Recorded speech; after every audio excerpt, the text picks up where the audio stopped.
Hey everyone, I'm Megyn Kelly. Welcome to the Megyn Kelly Show's Election Night Special. We are live on SiriusXM Triumph Channel 111, and for the first time ever, live on YouTube. That's fun. Hope you're watching us on YouTube, and if you are, you can send us questions in the chat, and I will try to answer as many as I can throughout the next 2 hours. That's also something that I was not able to do with you guys while I was live on Fox and NBC, so this is better, and I'm really enjoying myself. Plus, I've got leggings on, so that's a plus.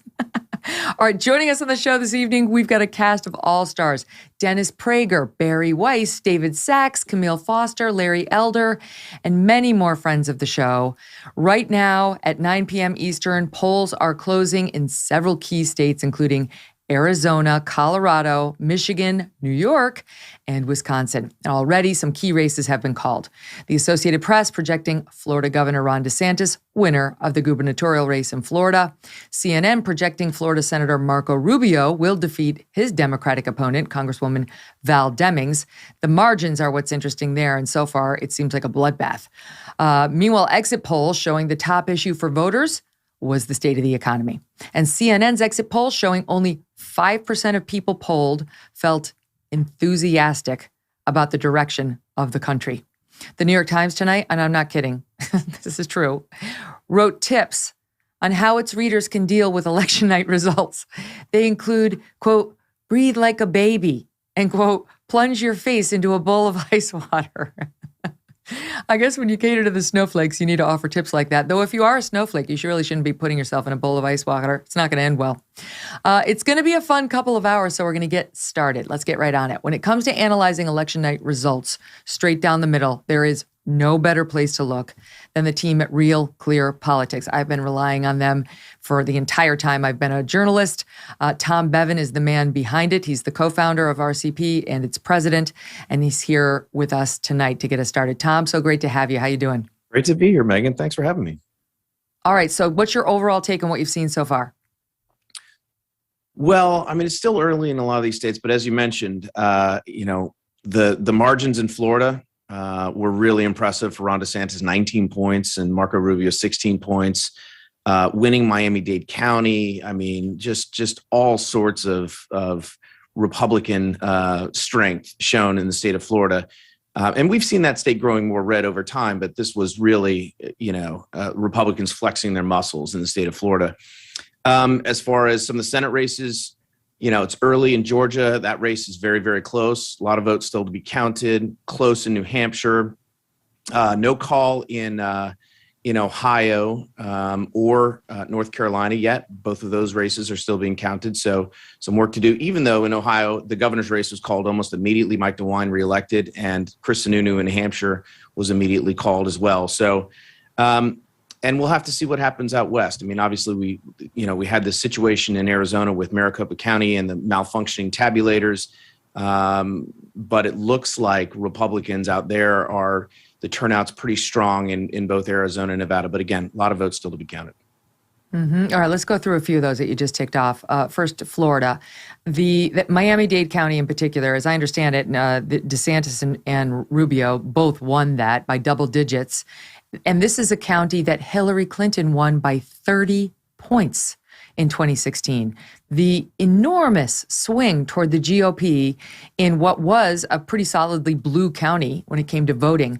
What explains it? Well, the Hispanic vote, I mean, it's a 70% Hispanic county, and the Cuban-American vote there has swung very hard toward Republicans. But just generally speaking, I mean, I think independents broke for Republicans there, and Ron DeSantis' strength.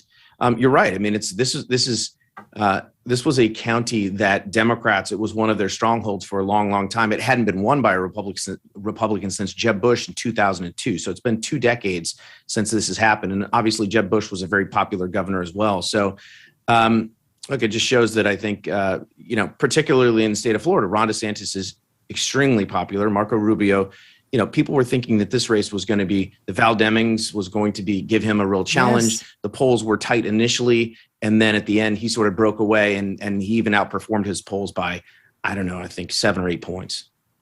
It's interesting for many reasons, including what it portends for 2024. You know, if Florida is officially red, because it was purple, and both sides fought for it hard. If Florida is officially red, I mean, that's a terrible development for the Dems because it's so rich in its electoral votes. They, of course, have meantime been turning other previously reddish or purple states blue, like Virginia, like they're focused on Georgia. They're even thinking about Texas. So, you know, it all could even out in the end, but an interesting trend. Okay, let's talk about what's happening in Pennsylvania and Georgia, and then we'll move out west. Right now, Georgia Senate race, Warnock, he was at 50% so far in the vote. Now they just lowered him down to 49%. Only 48% of the votes, as I understand, are in right now. Warnock is at 49. Walker's at 48. It's neck and neck. I'm very, very reluctant to talk too much about the early vote count and how each candidate is doing, because in 9 out of 10 cases, the early vote count heavily favors the Democrat. Right. And what we're looking at isn't real. It's not meaningful to just take a sample of the votes so far and say, oh, this is what we know. I mean, we don't really know much. That's right. We don't. And it's gotten worse, right? You have this real bifurcation between, you know, Democrats who are banking a ton of early vote, more so than in the past, and Republicans who are, for various reasons, including, you know, election integrity issues, have sort of shied away from voting early and doing mail-in ballots. And so they overwhelmingly show up on election day. So you really do have this, you know, you have a huge portion of the vote, Democrats coming in before the actual election day, and then Republicans. So it is tough to figure out. And you really do have to wait until you get a decent amount of the vote in before you can start trying to figure out, okay. And even then, you got to know where the vote is and where it's coming in. Is it coming in from the cities? Or are we waiting on rural counties? So it's a pretty complex thing to try and, you know, suss out exactly where the vote, which vote has come in and which vote is still left out. But right now, it does look like in some of these counties, in Pennsylvania and Georgia, that Fetterman is underperforming Shapiro, the Democrat at the top of the ticket for the governor's race in Pennsylvania, and that Herschel Walker may be underperforming Brian Kemp in the same situation down in Georgia. Is that a surprise to you? It looks like there may be some ticket splitting going on. Not at all. I mean, that was evident in the polls, and that was one of the interesting questions about this election is how many ticket splitters were there going to be out there? You know, was Brian Kemp really going to win? As if the polls are correct, that he would win by 5 or 6 points and Herschel Walker would lose, or that, you know, Shapiro would win by 10 or 12 points and John Fetterman would lose. There is some ticket splitting going on a little bit.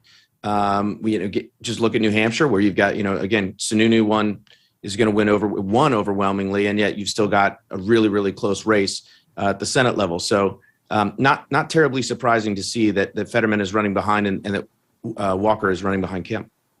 Are you surprised about Ohio that they called for the governor's race, but they didn't call for J.D. Vance or for his opponent? Not really. I mean, the polls, same thing. DeWine was up 15, 20 points in the polls. Vance was, you know, at 6, 7, 8 points. And so that wasn't totally unexpected that they would do a snap call on the governor's race, but hold off on the Senate race there.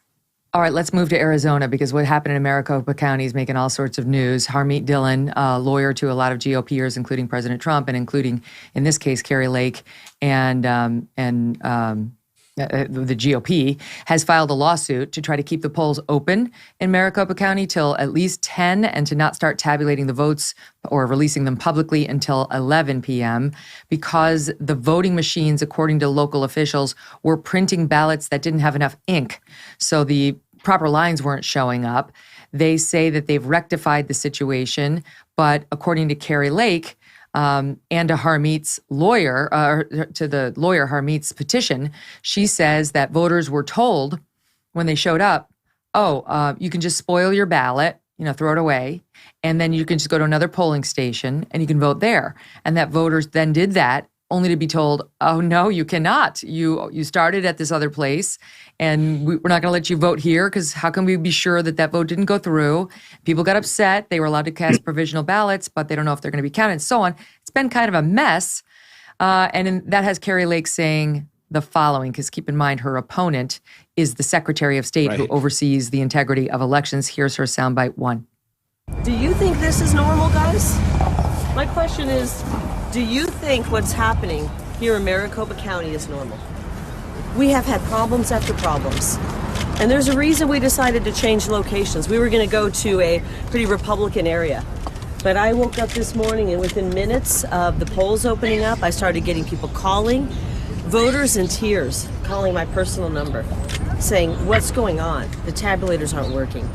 They told me to put my ballot into a box and they would drive it downtown to count it. This is not normal stuff. We don't have to have elections run this way. We switched from a Republican area to vote. We came right down into the heart of liberal Phoenix to vote because we wanted to make sure that we had good machines. And guess what? They've had zero problems with their machines today. Not one machine spit out a ballot here today. Not one in a very liberal area. So we were right to come and vote in a liberal area. They gotta fix this problem. This is incompetency. I hope it's not malice, but we're gonna fix it. We're gonna win. And when we win, there's gonna be a come to Jesus for elections in Arizona. There's gonna be a come to Jesus. She says, I hope it's not malice, suggesting that her opponent may have been up to some funny business there. I will tell you this just in. NBC News reporting the judge in Maricopa County rejected the request to keep the polls open beyond 7 p.m. Arizona time, citing a lack of evidence that anyone had been prevented from voting. If it's tight out there, Tom.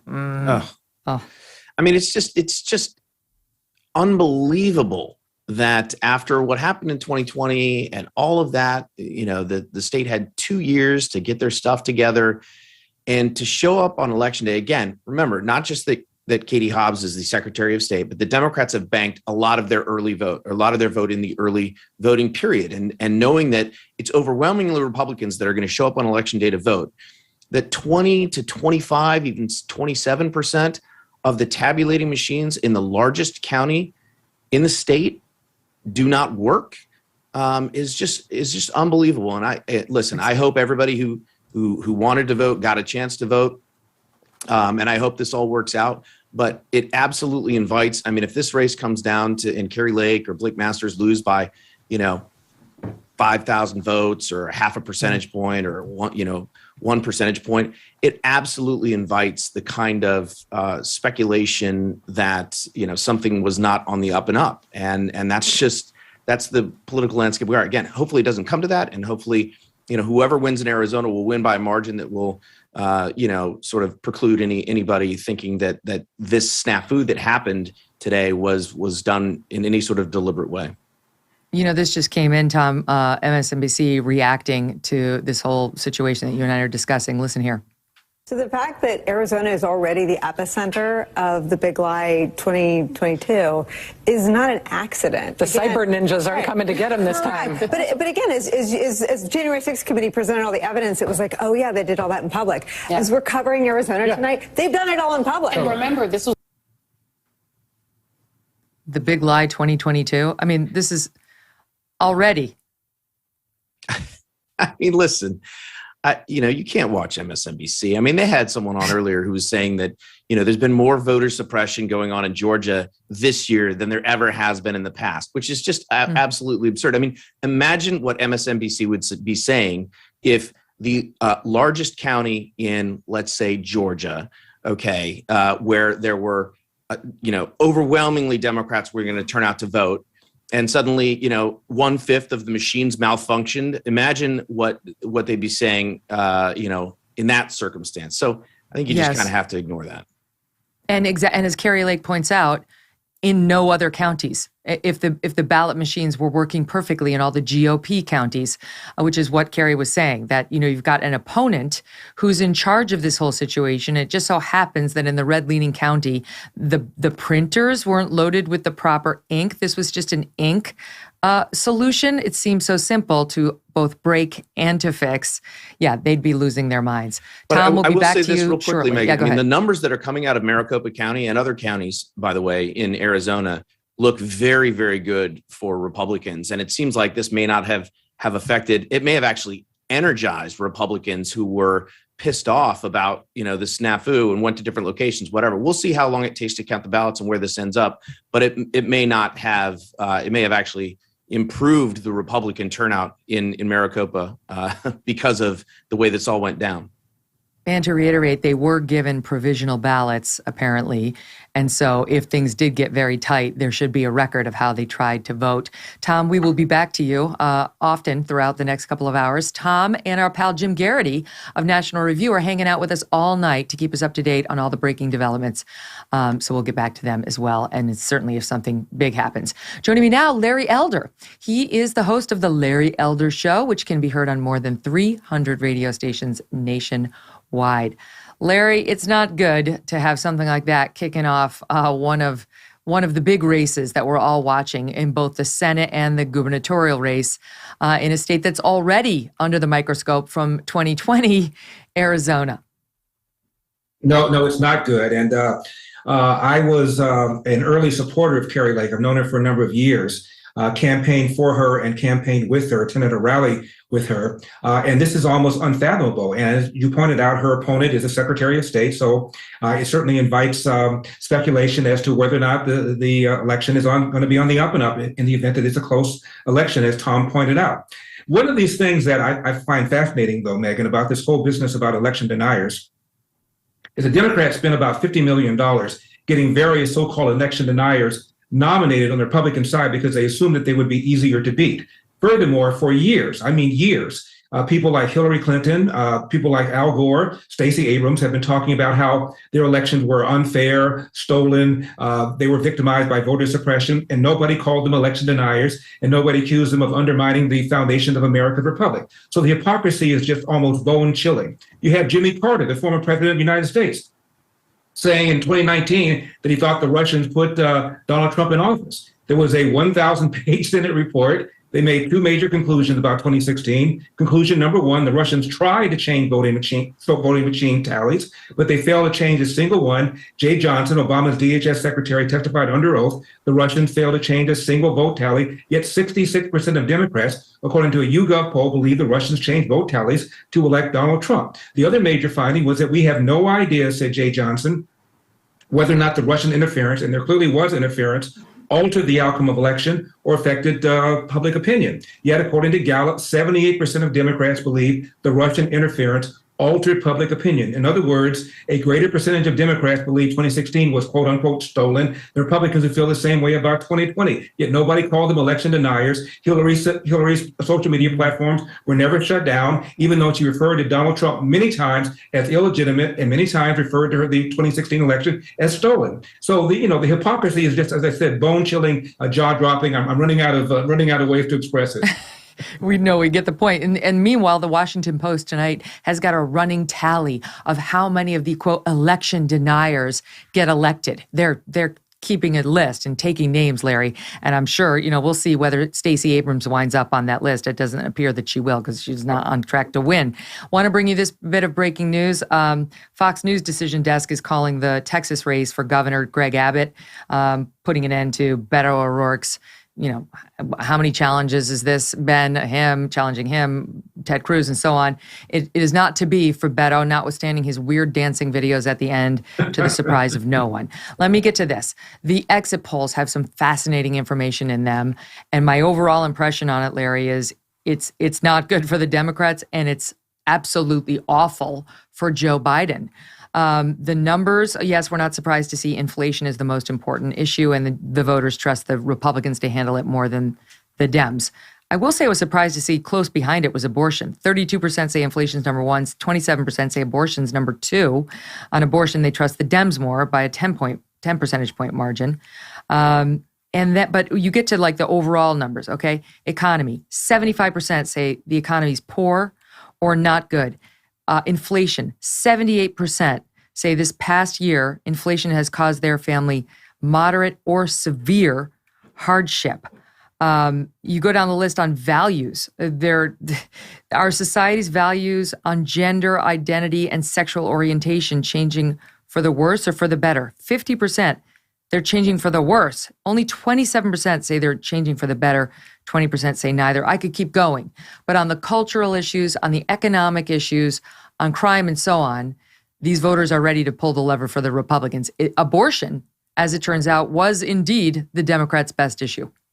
Yeah, it turned out it was their best issue, but of course it wasn't the major issue. The major issue, of course, is inflation, gas prices, and then you talk about crime, you talk about the borders. But here's something else, too, that I think is going on.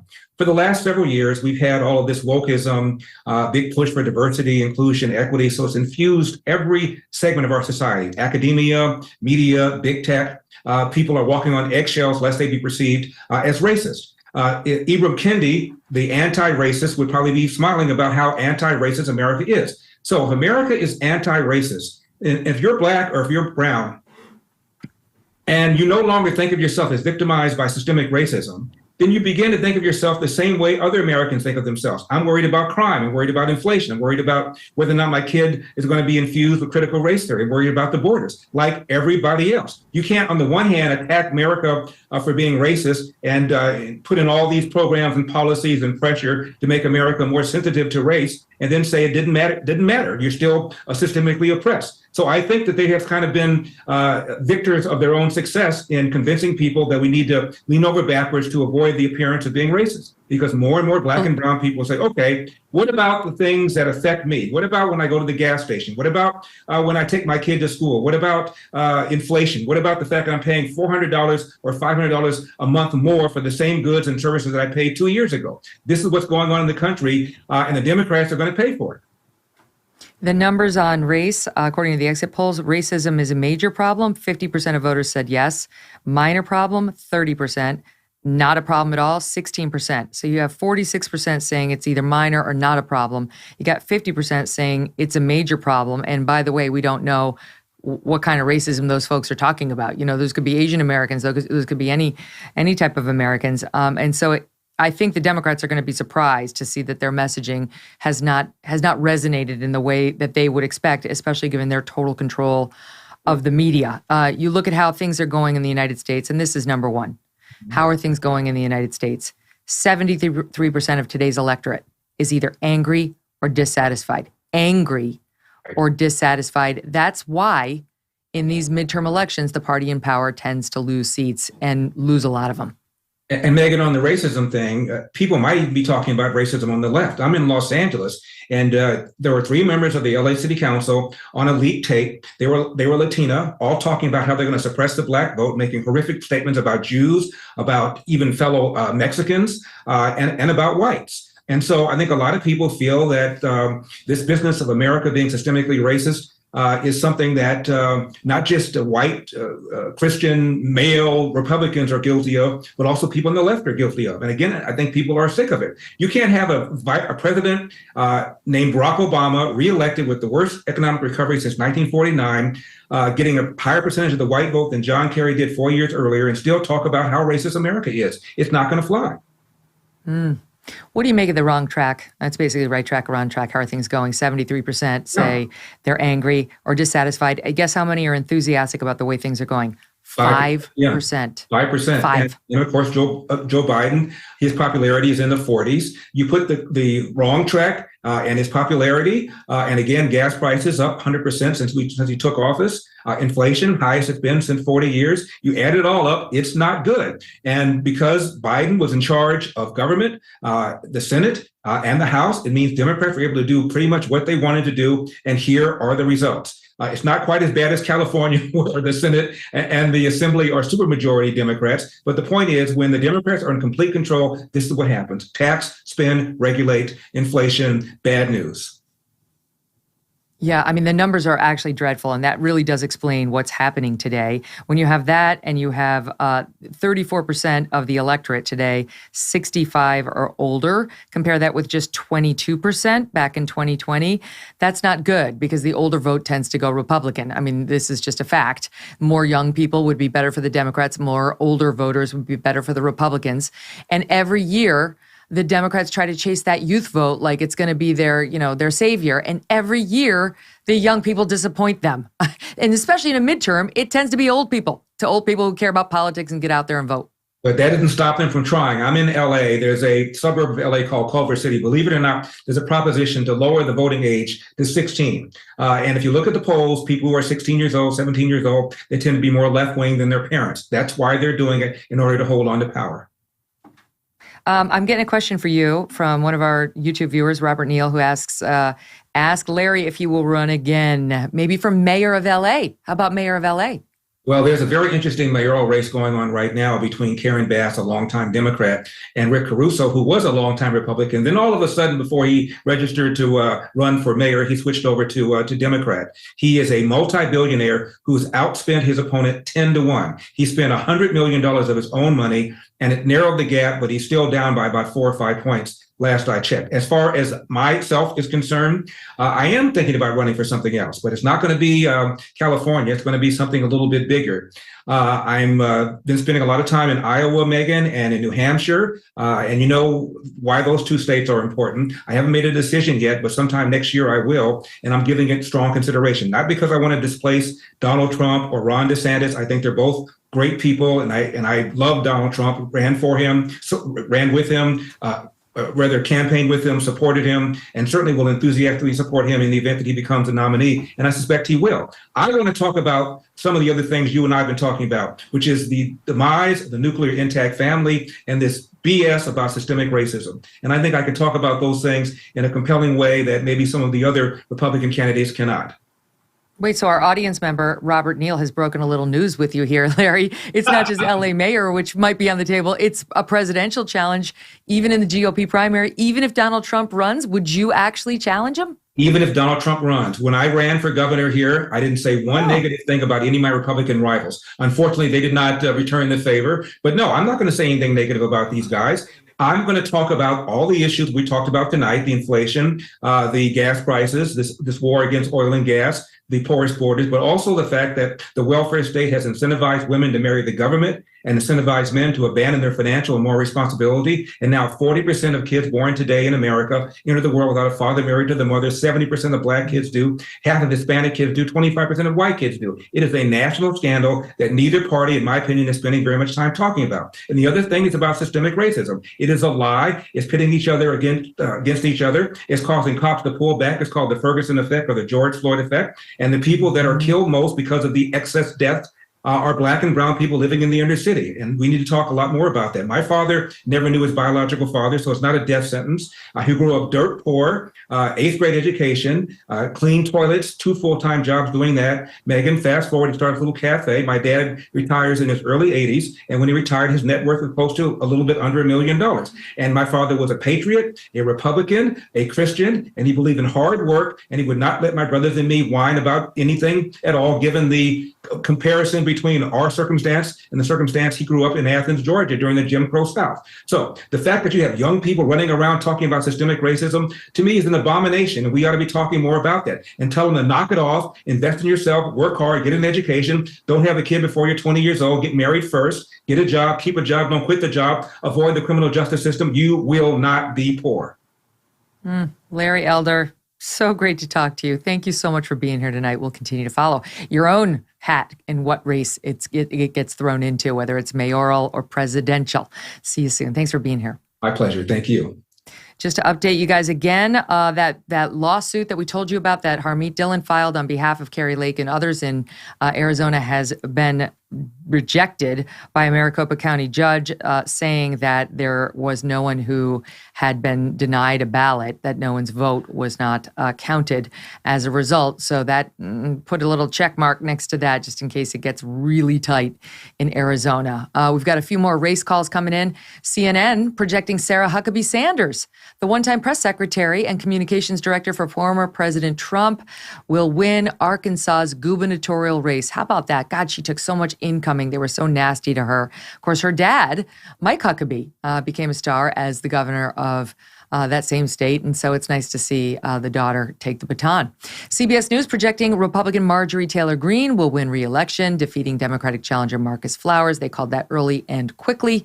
CNN projecting Democratic Congresswoman Cori Bush will win re-election for Missouri's first congressional district race. Another squad member is safe. That's how we get members of the squad, because they run in very, very, very blue areas in which those politics are celebrated and are not problematic. CNN, speaking of the squad, also projecting Congresswoman Alexandria Ocasio-Cortez will win re-election as well in New York's 14th, as expected. So we are keeping a close tab on the House, where despite Cori Bush and AOC winning, Democrats appear to be panicking about low turnout in certain states, including Virginia. Helping us analyze breaking news all night is my pal Jim Geraghty. He's the senior political correspondent for National Review. His newsletter, Morning Jolt, is a must-read, especially during election season, and he's also from Virginia. So, Jim, you're the perfect man to talk to about low turnout there. Is it true? And what else are you watching right now? I would say now, when that was written, that may have been the case. And I was hearing from Virginia Democratic analysts and strategists who were like, wow, we are not seeing the morning numbers we wanted to see. As of this hour, worth noting in Virginia, the only race that was on the ballot was House district races. There's no Senate race. We took care of our government.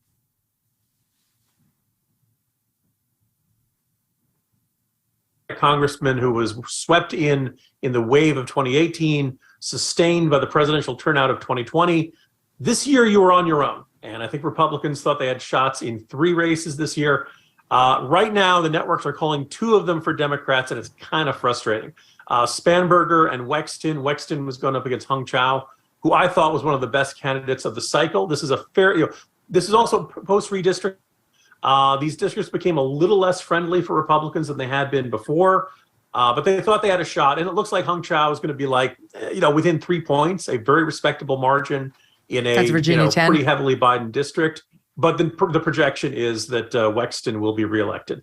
Similar story so you're not for surprised about that. Although honestly, the vote count I saw had her ahead. I don't think we have a Florida 2000 circumstance here, but keep an eye on that race. Then finally, the last one, which was down in Newport News and is kind of the second congressional district. This is one of the districts that is if not the swingiest in the country, it's probably in the top 10 or 15. Republican Jen Kiggins has a lead of 55% to 44% over Elaine Luria. Looks like Republicans will get that one. I got to say, though, based on this, and it looks like an early decision in Rhode Island's 2nd district, where Alan Fung looks like he was going to make a competitive race in Rhode Island, which you don't usually see all that often, or any of the New England states, really. It looks like Magazine or the Democrat has won that open seat race. So I think you can now say, based on what we've seen, it's 9:30. It's fairly early, but I don't think the gargantuan red wave is occurring. I think you might get a medium-sized red wave. These were the Virginia 10th, Rhode Island 2nd. These were the seats where, if you're a Republican and you really got the wind at your back, that's when you're like, we can get those. Looks like Republicans have fallen a little short on that. Still a lot of competitive races out there, and I still think it's fairly obvious that Republicans will win the House. Now they're looking at a 20-some seat majority, maybe low 30-something, rather than the 40-seat and 50-seat numbers that I saw people throwing around earlier. They only need 6, so maybe 5, 6. But we're still looking at a likely GOP takeover of the House. But the question is, by what margin and how empowered would a Speaker McCarthy be to reject sort of the more tribal base of the party? Could he reject them on their agenda, or would he be more beholden to them if he only has a small lead in terms of the numbers? So we'll see. But how are you feeling so far about the Senate? And given what we've seen so far, and I realize it's so early, I hate trying to make projections based on partial vote, especially when we all know that the earliest vote that comes in is the mail vote, which tends to be heavily Democratic. So it does feel mirage-y.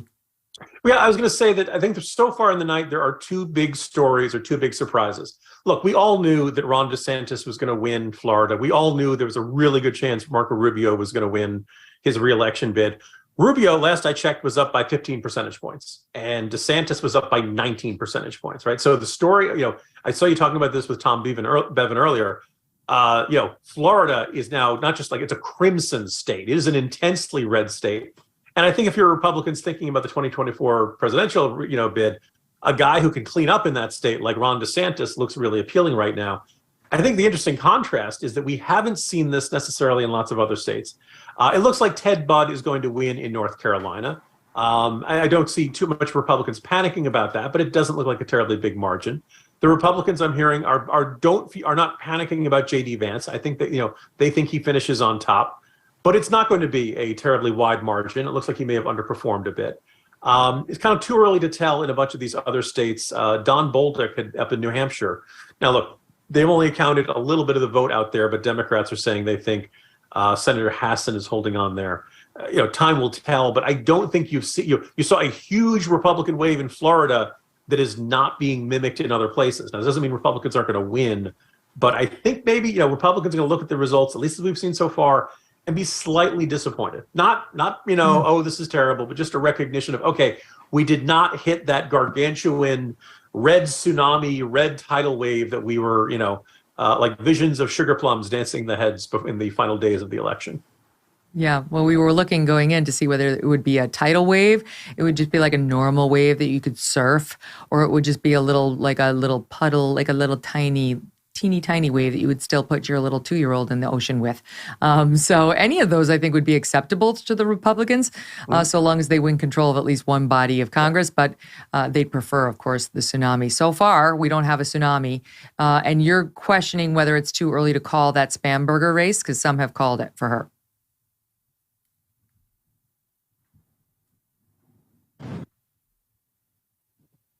Just the last time I had checked that the Republican was ahead there. One other point I guess we should point out for the House is they redistricted, they redrew the district lines in Florida, just tried to get a couple of districts that had, Biden had actually won to be a little more Republican leaning. And it looks like all Republicans won all 3 of those districts. Now, as you mentioned at the beginning, when you need 6 and you can pick up 3 in one state, you're probably doing pretty good. Yeah, your odds are pretty good. Jim, we will be back to you in just a bit. Thank you so much, and don't be a stranger if you get news. Governor DeSantis, as we mentioned, won the state of Florida. He just gave his victory speech after being the projected winner over Democrat Charlie Crist, saying, "We chose facts over fear, education over indoctrination. Today, after 4 years, the people have delivered their verdict. Freedom is here to stay." Joining me now, Emily Jashinsky she's culture editor at The Federalist, and Ryan Grimm, who is the DC bureau chief for The Intercept. Together, they co-host the newly launched show Counterpoints. Thank you both so much for being here. So that's, I'm glad to hear him talk about education over indoctrination, because he's been fighting some of the culture wars that are important to a lot of us, especially parents who have been trying to fight back against these woke agendas in our schools, and actually just forgetting that getting them into the schools has been a bonus in states like Florida over the past 2 years. So, Emily, let me start with you. What do you think of what we've seen so far? Surprised? Going as expected? What? I think right now it's going pretty much exactly as expected. I'm looking at Georgia, Texas, and Florida. One of the most interesting races we've seen so far has been a race that everyone expected the candidate who won to win, but one that I think the margin is very telling in and could be very positive for Republicans, and that would be Florida's 27th. That's where Maria Elvira Salazar cruised to re-election. I'm looking at the margins here in front of me in my notes. It was a big one. I mean, you could basically call this a blowout for her. That's a district that Daily Kos goes and looks at, how districts have been redrawn and whether or not Trump or Biden would have won. The Daily Kos estimate is that was like a razor thin margin, barely for Trump. And Maria Elvira Salazar won it by double digits. That's in Miami.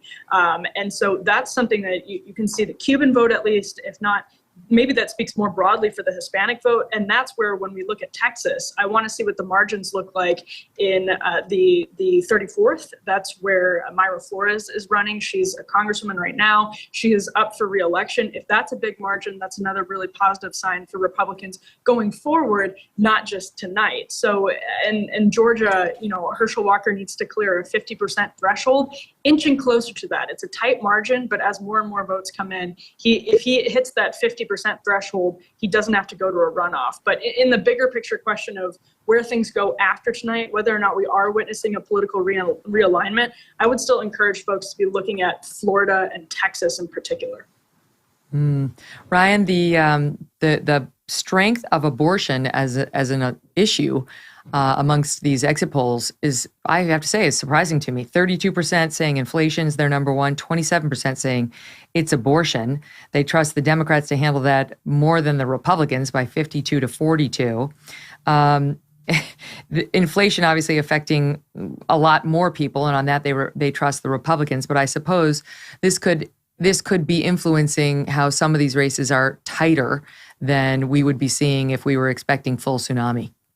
Yeah, I never quite understood why people thought that the issue of abortion would just kind of be a thing that was like in the news. Oh, the Supreme Court did that thing. That was a while ago. And now we're all moving on from that, because people are getting pregnant constantly. Like this is an issue that has been with us It's a thing. for 50 years. Trust the science. Yes, trust the science. People are still getting pregnant, believe it or not. And abortion rights still matter to people, whether or not it's like on the front page of the New York Times. In fact, we pull these up here, like in both Kentucky and Michigan, it looks like abortion rights are going to win. It's early, but with more than half the votes counted in Kentucky, that amendment is up by 9 points. So it's no in Kentucky. They were trying to put an abortion ban into the Constitution. Looks like Kentucky voters are going to reject that. Well, I mean, it could surge around, but I doubt it. And in Michigan, it's up by 13 points right now. So both places, where it's also on the ballot in California. That one's not in doubt. But to see it in Kentucky, I think fits with the data that you're seeing there. And the only thing I'd quibble with you on something you said earlier with Larry, which is that they always hope that young people show up and they never do. Young people very much showed up in 2018, and that was like the backbone of the blue wave in 2018. We don't know yet what youth turnout is going to look like, and I think there is a link between abortion rights and youth turnout too. It's not just women. Like this is something that for all people under 40, 30 that is, I think, resonates more than with older, more conservative voters. Well, I have to laugh. I mean, after Dobbs came out and you saw all the guys at Barstool Sports speaking out, like, this is an outrage. I'm like, it's a little on the nose, guys. So okay, young people could in fact turn, although in the midterm elections, it'd be very shocking to see a huge young person turnout. That would definitely be atypical. But we'll find out. I do wonder though, about these economic numbers, because they're so bad for the Republicans that my instincts tell me as the night goes on, these numbers are going to get stronger and stronger for the GOP. And what we're seeing now, how they talked about the red mirage, we might be seeing a blue mirage, not that they're showing that they're winning, but they're showing greater strength than they're going to wind up with, Emily, because all the mail-in ballots are what's been counted first, and those tend to go blue.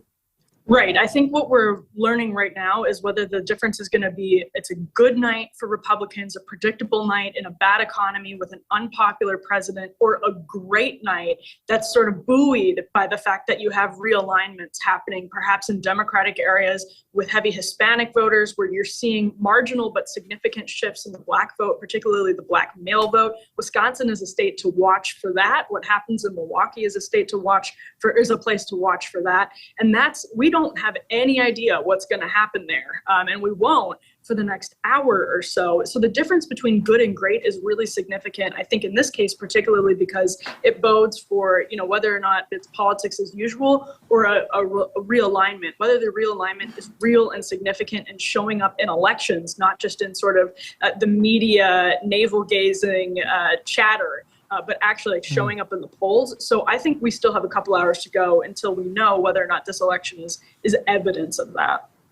What do we make of the exit polls showing, Ryan, 68% to 2/3 of midterm voters do not want to see Biden run again? My God, number. Those are numbers that you get when Democrats agree with Republicans. I mean, basically every Republican, except I bet it would be even higher if it weren't for a significant number of Republicans who I suspect answered that question because they think he'd be beatable. It's like you'd have a lot of Democrats actually who would say, "Hey, do you want Trump to run? Do you want Trump to run in 2024?" And you'd have a significant chunk. You'd be like, "Yeah," because I think that he is the only Republican that could lose in 2024. And so, in a poll like that, you would mistake those kind of partisan, clever answerers to that poll as people who actually support. So I think the numbers are actually even worse for Biden than that. I mean, all the numbers here for him are terrible. Direction of the country, the gas numbers, the economy numbers, and so on. How angry the electorate is: 73% angry or dissatisfied with how he's doing. So he's going to be watching this, and I do think tomorrow, even if the Republicans only win the House, we're going to start to see the pieces about how Joe Biden needs to go. The problem for them is there's no heir apparent. Emily, I don't know who they go to. I don't sense a push in this electorate to see the Democrats go farther left. And that would be Gavin Newsom, right? Kamala Harris. I think we all know she can't do it. So I really do wonder, given this terrible verdict for Joe Biden, what the Democrats do tomorrow after they realize they've lost at least the House of Representatives.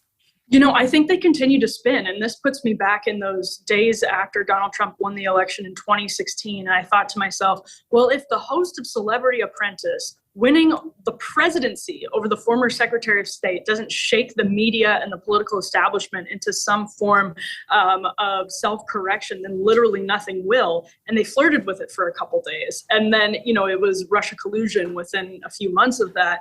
And what we saw was everybody sort of going in the other direction. And I think we've already seen evidence of that. I mean, we've seen evidence already of people in the sort of chattering space, whether they're pundits, or professional Democrats. You've had some, introspection, Hillary Rosen on CNN saying she wasn't happy with the race Democrats won this cycle, but you're also already seeing Stacey Abrams, for instance, blame disinformation. We've seen that happen in Florida and Texas, Democrats blaming disinformation for losses with Hispanic votes. And we've already seen intimidation and other things invoked by people like Rachel Maddow just tonight. And so I think it's going to continue to be the lack of self-introspection that really hurts Democrats going forward. And I think that ends up, you end up keeping Joe Biden in a situation like that because you're blaming phantom bigotry and phantom X, Y, and Z without ever really grappling with those problems, unless you're at like Third Way or these sort of centrist places. Right. You actually want to take an honest look at it. Well, I'm sure the Washington Post will get its list of election deniers going again tomorrow in the wake of the results tonight, just so we can be sure that we have accountability on both sides. Ryan Grimm, Emily Jashinsky, it's great to see you both. Thank you so much for being here. Thanks, Megyn. Latest news coming out of NBC reporting now, they are projecting that Democrat Michael Bennet will win re-election in the U.S. Senate in Colorado over Republican construction company owner Joe O'Dea. This is not a huge surprise, but this was a dream of the Republicans who were getting kind of greedy on the projections, thinking maybe Colorado. Tom Bevan is back with me of RealClearPolitics.com. Maybe not is really how Colorado landed for the GOP tonight, Tom. Yeah, that's right. The polls had this about a 5 or 6 point race. And so that's why I think Republicans thought, okay, if we get a big wave, it'll be in play. Not happening. Washington is the other one. That was, polls had that even closer, a 3 or 4 point race. Now those votes are still out. I mean, they haven't even started counting in Washington State. Polls haven't even closed there yet. So that remains to be seen. But overall, it looks like that big wave for Republicans in the House and the Senate it's not, the dream is not going to happen. It's not going to be 50 seats in the House and 5 or 6 seats in the Senate. It's going to be less than that. And it looks like Republicans are still going to take the House. You look at some of these Senate races, they're close. The numbers continue to move. Republicans, J.D. Vance is slightly ahead in Ohio. Ted Budd is ahead in North Carolina. The Herschel Walker race is about I think let's see what we have here. Right now we've got it at Warnock's 49.5, Walker's 48.6. So it's less than a point away. And both of them, again, got to remember, if neither of them get to 50, we're doing this again in a month. How much reporting? 6th. So we'll have to. How much is reporting there? What percentage of the vote is in? What's that? What percentage of the vote is in? What percentage of the vote is in Georgia? 73. 73. So okay, you still got 27% of the vote out. Again, don't know exactly where that is, who that's going to benefit in the end. So it's going to be really, real close. Mm-hmm. All right. So that's what you're seeing, Georgia. That's not a surprise, right? Nobody was projecting on any side that it would be some decisive victory by one or the other. What about Pennsylvania now? Because I'm sure these Republicans who are, look, losing Colorado does not change the entire forecast for the GOP. They haven't lost one of their big states that they needed to hold or that they were hoping for as a reach state. But what's happening so far in Pennsylvania? What's happening in Arizona? What's happening in Nevada? What's happening in New Hampshire? Yeah, so Pennsylvania, we got 32% reporting, and Fetterman's up 54 to 43. So now that number was, when we started, it was 83 to 19. So, they're starting to count some of the in-person vote today, and Oz is obviously closing that gap. I expect it'll continue to close. And again, a ton of vote left to count out there. We don't have anything going on in Arizona at the moment. We don't have anything going on in Nevada at the moment. And you look at New Hampshire, and they've got about 33% of the vote in right now. Maggie Hassan's up 18 points on Bolduc. So again, a lot of votes still to be counted in that state as well. Yeah, 33% of the vote. There, I saw something suggesting that she was outperforming Hillary in some of these districts. I don't know that that tells us much. It's not that, Hillary did so great. She did win the popular vote, but she didn't win the election. But is there anything in the tea leaves now? Because you stay farther east, we can actually look at more tea leaves. We know more about the vote. We know more about the early vote tallies. Out west, we're waiting for people to finish up. Right. So any tea leaves in New Hampshire? No, I mean, just remember, though, when Hillary ran in 2016, it was a very close state. Not so much in 2020. Joe Biden won it by about 7.5 points. Again, you have Chris Sununu on the top of the ticket, popular incumbent Republican governor, gets a lot of votes. But this was a late primary. It happened in September. It was a fairly divisive primary. And Bolduc wins, and Sununu comes out and says, I'm not voting for him. I won't endorse him. Called him, I think, bad names, election denier, all that. And so that, I think, might have put a damper on his numbers, even though he was able to close at the end. We'll see how many crossover votes there were in this race, but that could end up being the difference. Tom, we will be back to you soon, I hope. Joining me now, author and journalist Bari Weiss. Bari edits the Substack newsletter Common Sense, and she hosts the podcast Honestly. Bari's fired up about the New York Times, tips for readers on how to deal with this with the election results.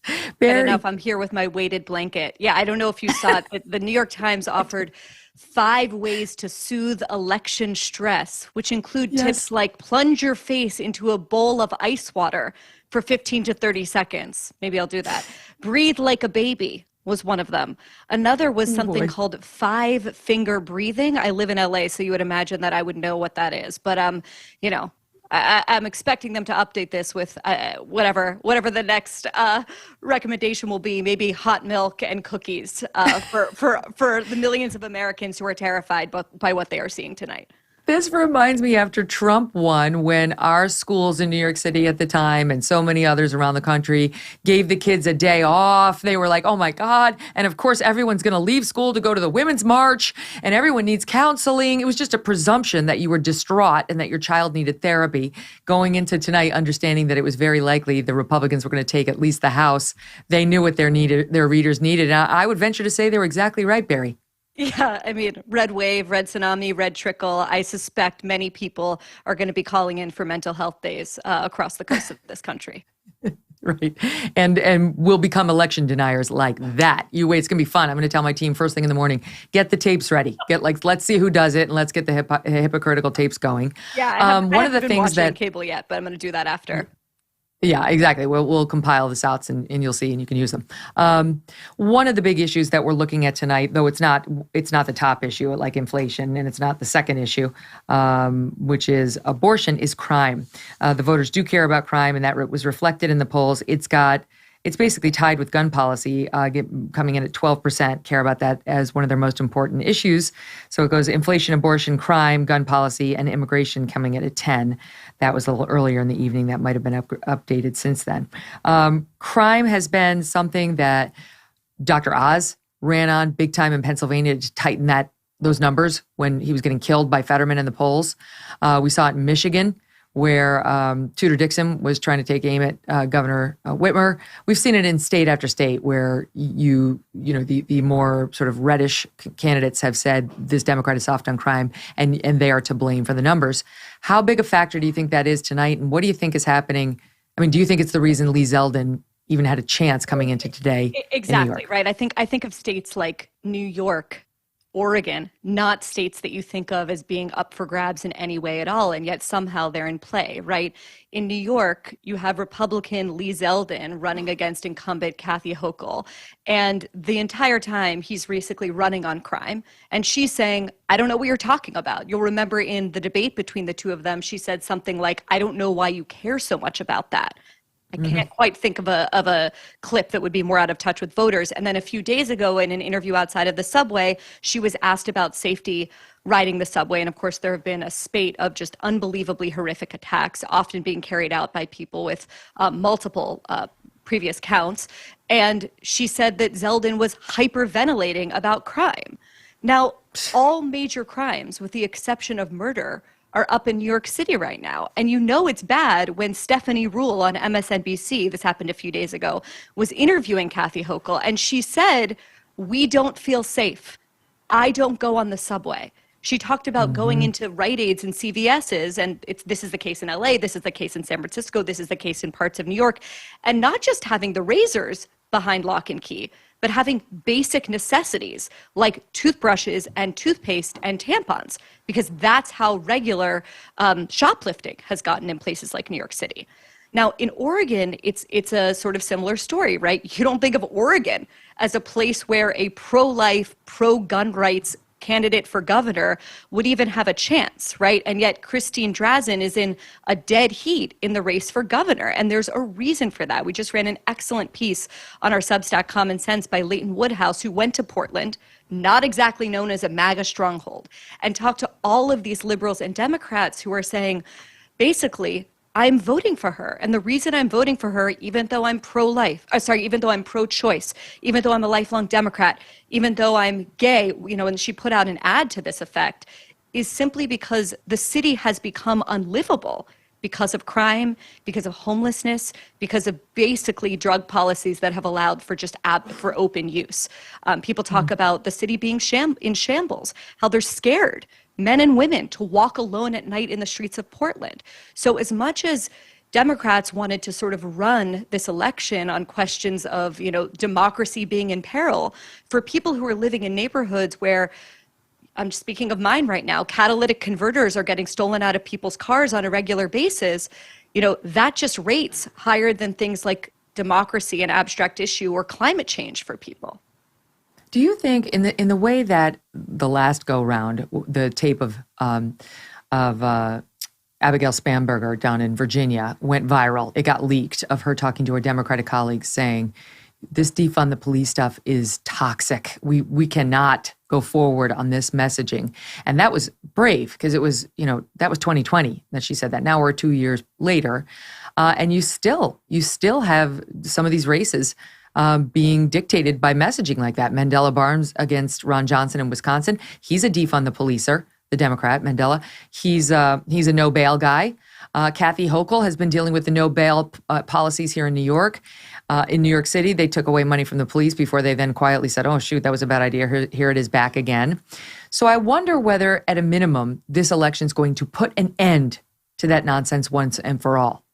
I really hope so. I mean, I think the convenient thing, and the thing that we'll surely be hearing on many of the cable stations tonight, is that the Democrats had a messaging problem, or, the spin about disinformation and misinformation and the things that I'm sure are already being said on those networks. But I think it's really simple. This election was about people being totally dissatisfied with the direction of the country, dissatisfied with the economy, dissatisfied with crime, many women dissatisfied with the repeal of Roe v. Wade. But again, that's a real issue. These are real issues that affect actual people's lives. And you could imagine, what would have happened if Democrats in some of these places had said, you're right, take an accountability for things like rising crime, take an accountability for the price of gas, take an accountability for, and we haven't mentioned this yet, COVID lockdowns, right? And learning loss, and the kinds of things that parents across this country are just beginning to understand the full ramifications of. Those are the kind of people that want accountability for their life getting worse over the past few years. And that's really what the election's about. And, for the sake of the Democratic Party, I really hope they're able to look in the mirror and see that. Having TikTok videos with, Michigan Governor Gretchen Whitmer talking about people with periods rather than women is not the way to win the election. This is what's so annoying about an exchange that went viral from The View the other day. Sunny Hostin said that, because in the wake of the Wall Street Journal report that suburban women were now favoring the GOP over the Democrats after a 27-point swing by 15 percentage points. And she couldn't understand it and said, that is like a cockroach favoring Raid. And So finally, no one reacted to that until this week. One of her co-hosts brought it up because virtually everybody on the right or even in the middle said, what the hell kind of comment is that, right? For all the reasons you just stated, there are really good reasons for women of all persuasions, Democrat, Independent, and Republican, to consider going Team Red this year. And the following exchange took place. Listen, stop 5. Last week you called white Republican women cockroaches. Actually, I didn't. And you said they're acting like cockroaches. I used it as similar. Let me answer that. Okay. I said I called white women roaches. Go ahead and my respond. mother's a white woman, so I wouldn't say that. Go ahead and respond. Second of all, what I used was a metaphor, really more in a simile. A simile. And I said, white women Republicans, I just read a poll that the suburbans are now voting Republican. That is like roaches voting for raid. Now, by the way, that wasn't exactly my joke. Let me said. finish. That wasn't my joke. That was John Leguizamo's joke. It's a joke that I've used on this show a few weeks ago. But we Let me talk about finish. the rhetoric. Referring to Latinos. And no one had anything to say about it. The last thing I'll say is I continued by saying, do they want to be in Gilead? Do they want to lose their rights? They're Sunny, voting we heard against your their point. first I'm interest. trying to make you consider So you perspective. are, you haven't are before. actually No, I want you to twisting consider what I said. No, that is what you said. What you said is it's like Then roaches don't say, It was a simile. don't I say clarify that I But do you called white understand women why roaches. people All right, we're because going to I go to didn't. break. She absolutely did. She said white women getting ready to pull the lever for the Republicans are like roaches voting for raid. And her mother may in fact be a white woman, but I'm going to venture a guess that she wasn't a white woman who voted Republican or votes Republican, because those are the ones Sonny hates. And all you need to do is tune into The View for 2 minutes on any given day to know that. I make it a policy for myself not to watch The View. So this is the first time that I was seeing those clips. Unsurprising. And I guess what I'll say is just the total lack of curiosity about what might drive people of whatever race, but especially angry moms who we saw in Virginia in the governor's race, right? Glenn Youngkin. Why are so many lifelong liberals, so many lifelong Democrats, so many women, even pro-choice women, willing to, frankly, in some cases, hold their nose and vote for the Republican? It is because of the past few years and policies that have deeply impacted negatively their families. And I really think that the COVID hangover is an enormous part of this for a lot of people. You know, the fact that these parents were at home, often holding down jobs, seeing their kids not learning basic math, basic English, and we're supposed to what? Just move on and forget that ever happened, right? Elections are about accountability. Elections are about reckonings and holding the people who put policies to account. And I think that's a lot of what's going on here. And I hope I didn't use any similes or bad metaphors in that answer. Not that would save you from the outrage you would justifiably cause if you were to do what she did. Bari Weiss, so good to see you, my friend. I would love to talk again more soon and in more depth. We will. Great to see you too, Megyn. Lots of love. All right, the New York Times Needle issuing the latest projection saying the House is leaning Republican with a 72% chance of control. The Senate remains a toss-up. Back with the very latest is Jim Geraghty of National Review. Jim, what's the biggest headline you're seeing right now? Well, look, as we discussed in the last segment, Republicans are going to win the House. They needed to not trip over their own shoelaces, and they were going to pick up 7 seats. A lot of factors working in their favor: redistricting, state of the economy. So that's not really surprising. The only question is how big is the majority? As I mentioned last segment, it's not going to be in that 35 to 40, the really big margin of that. It's going to be a little bit less than that, but it's going to be sizable. And as I said, Kevin McCarthy is going to have enough Republicans to probably have a manageable caucus starting in January 2023. I think the outlook for Republicans in the Senate, you're looking more at like a 51, 52 majority if things break the right way, not that 53, 54 majority. I think right now, New Hampshire is one of those states that counts the vote very slow. The polls closed at 8 o'clock. It's a little bit after 10, and I just checked. They have 25% of the votes that are counted. Apparently, they could really use some lessons from Florida, but Don Bolduc is, down significantly. Now, this may be Maggie Hassan's, parts of the state that are reporting first. I wouldn't panic yet. And again, 75% of the state still has to report, so you don't want to draw any too many far-reaching conclusions from this. But I don't think, even in the great scenarios, could you say, oh, Republicans have got that one, right? That was going to be one where Bolduc was going to win by 1 or 2 percentage points if things broke his way. Ohio, North Carolina, Wisconsin, haven't gotten calls on any of these yet, but I think they're all looking pretty Republican. Vance is now in the lead again. Ted Budd is in the lead in North Carolina. Ron Johnson had led the polls and looks pretty good in Wisconsin. I do think in Wisconsin, they said they may not have all, they were said because of mail-in ballots and late ballots and all that other stuff, early votes that they had, they probably wouldn't have it until early morning hours of Wednesday, possibly Wednesday afternoon. So I think that one's Ron Johnson's got that one, but we may not know until tomorrow. I will be here, Megyn, if you'll be here. We'll do Georgia, at this point, I think this is going to a runoff. Right now, on that New York Times doohickey, Herschel Walker has 49.1%, Raphael Warnock 49%. The Libertarian Chase Oliver is still getting just under 2%. It's very tough to hit 50 when somebody else is taking those last couple of percentage points in an evenly fought race. So good luck, good news, Georgia. You get to go through this all over again. One more month of attack ads, one more month of, it's like Groundhog Day. You get 6 more weeks of winter of, attack ads going back and forth in that Senate race. So a lot of this then comes down to Arizona and Nevada. You talked about the trouble with the polling places in Arizona earlier. I don't know about you, I was having flashbacks to Office Space and the jokes about the printer that did not work and their desire to take the printer out and smash it when they said the whole issue was a matter of printer ink not being dark enough for the machines to scan. But like I said, the judge said there's no evidence. No one has been who wanted to vote has not been able to vote. And then there's Nevada, where John Ralston is a guy who writes for the Nevada Independent. He's been covering Nevada politics for a really long time, knows it backwards and forwards. And it was kind of very odd because he was going through the early votes and he doesn't know how everybody voted. But, if a registered Republican, they're probably going to vote for Republicans. Registered Democrat, they're probably going to vote for a Democrat. And he kept going through the early vote, and it looked really good for Republicans. And then he did his final prediction, and he predicted that Republicans would lose the Senate race, win the governor's race, and that Democrats would hold on 3 of the House races out there, which would kind of be a significant underperformance, considering the state of the economy, high inflation out in Nevada, all kinds of other things that make you think, I kind of thought Republicans would do better.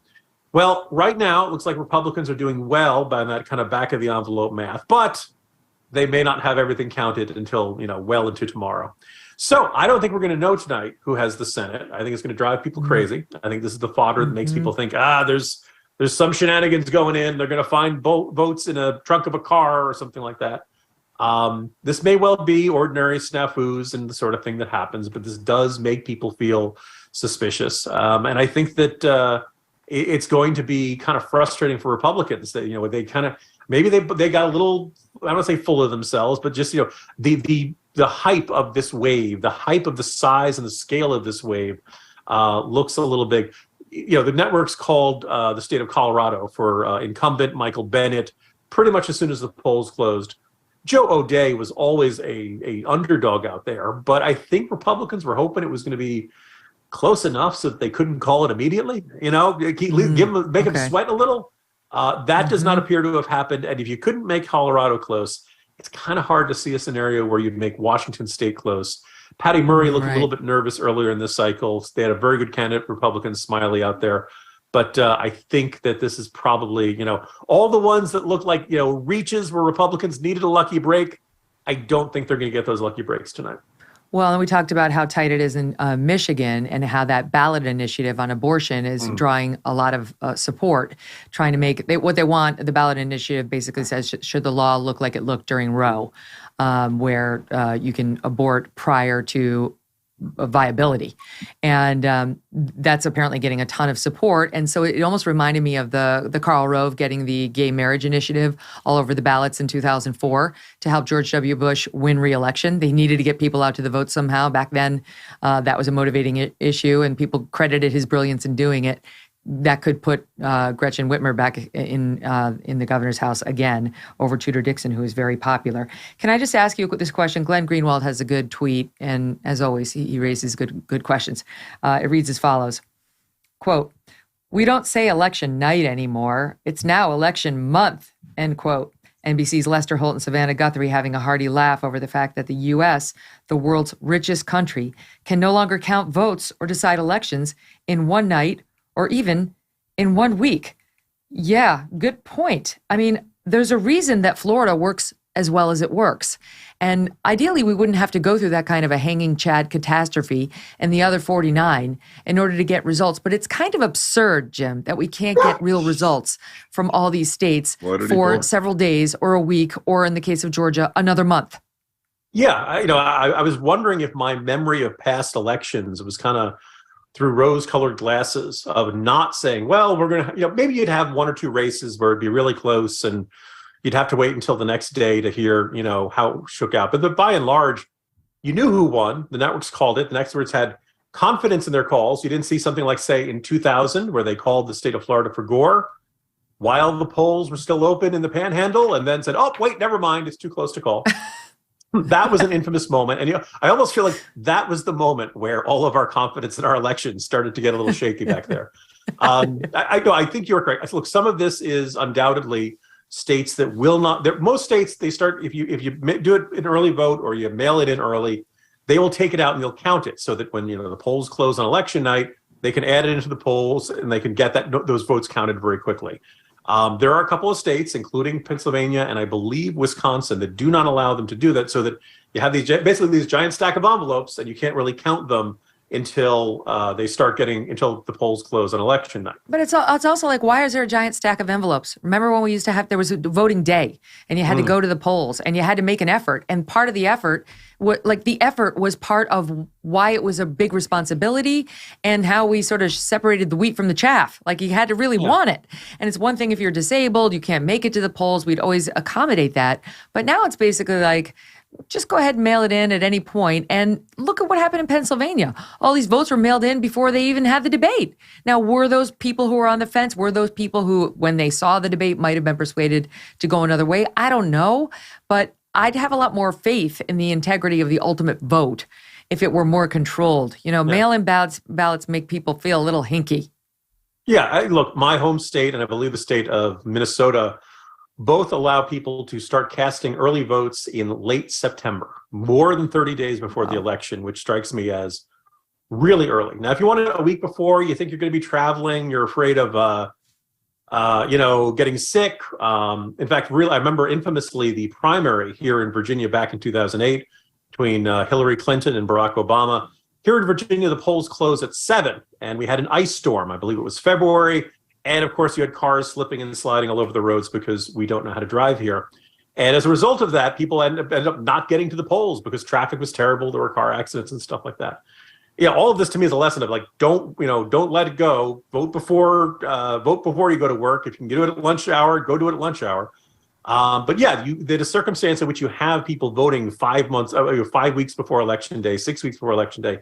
That seems ludicrous. And I think the other thing is good candidates like Fetterman. Look, we can all now see why he was avoiding holding that debate. You have a responsibility to hold that debate before the early voting really gets started in earnest. He was committing a fraud on the electorate. I mean, honestly, that's what was happening. Can I just tell you, I'll take you a walk down memory lane. My Nana was born in 1915, and her mother was one of those women who was alive when she couldn't vote, and then she could, and then it became constitutional for her to vote. And she lost a leg to diabetes, and she still dragged herself down to that polling station because so important was it to her to make sure that she could vote. And let me tell you that the supports for people who are disabled, I'm sure were not so great back then. I just feel like today people are like, I'm busy, I'm not going to. So shouldn't we raise the civic responsibility a level higher? I stole the last word. I got to move on. I'm coming back to you, Jim Geraghty. You're the greatest. Go get some more info and I'll come right back. All right. Want to bring you this news. ABC News now reporting that Kristi Noem has won re-election in South Dakota. This is not a surprise.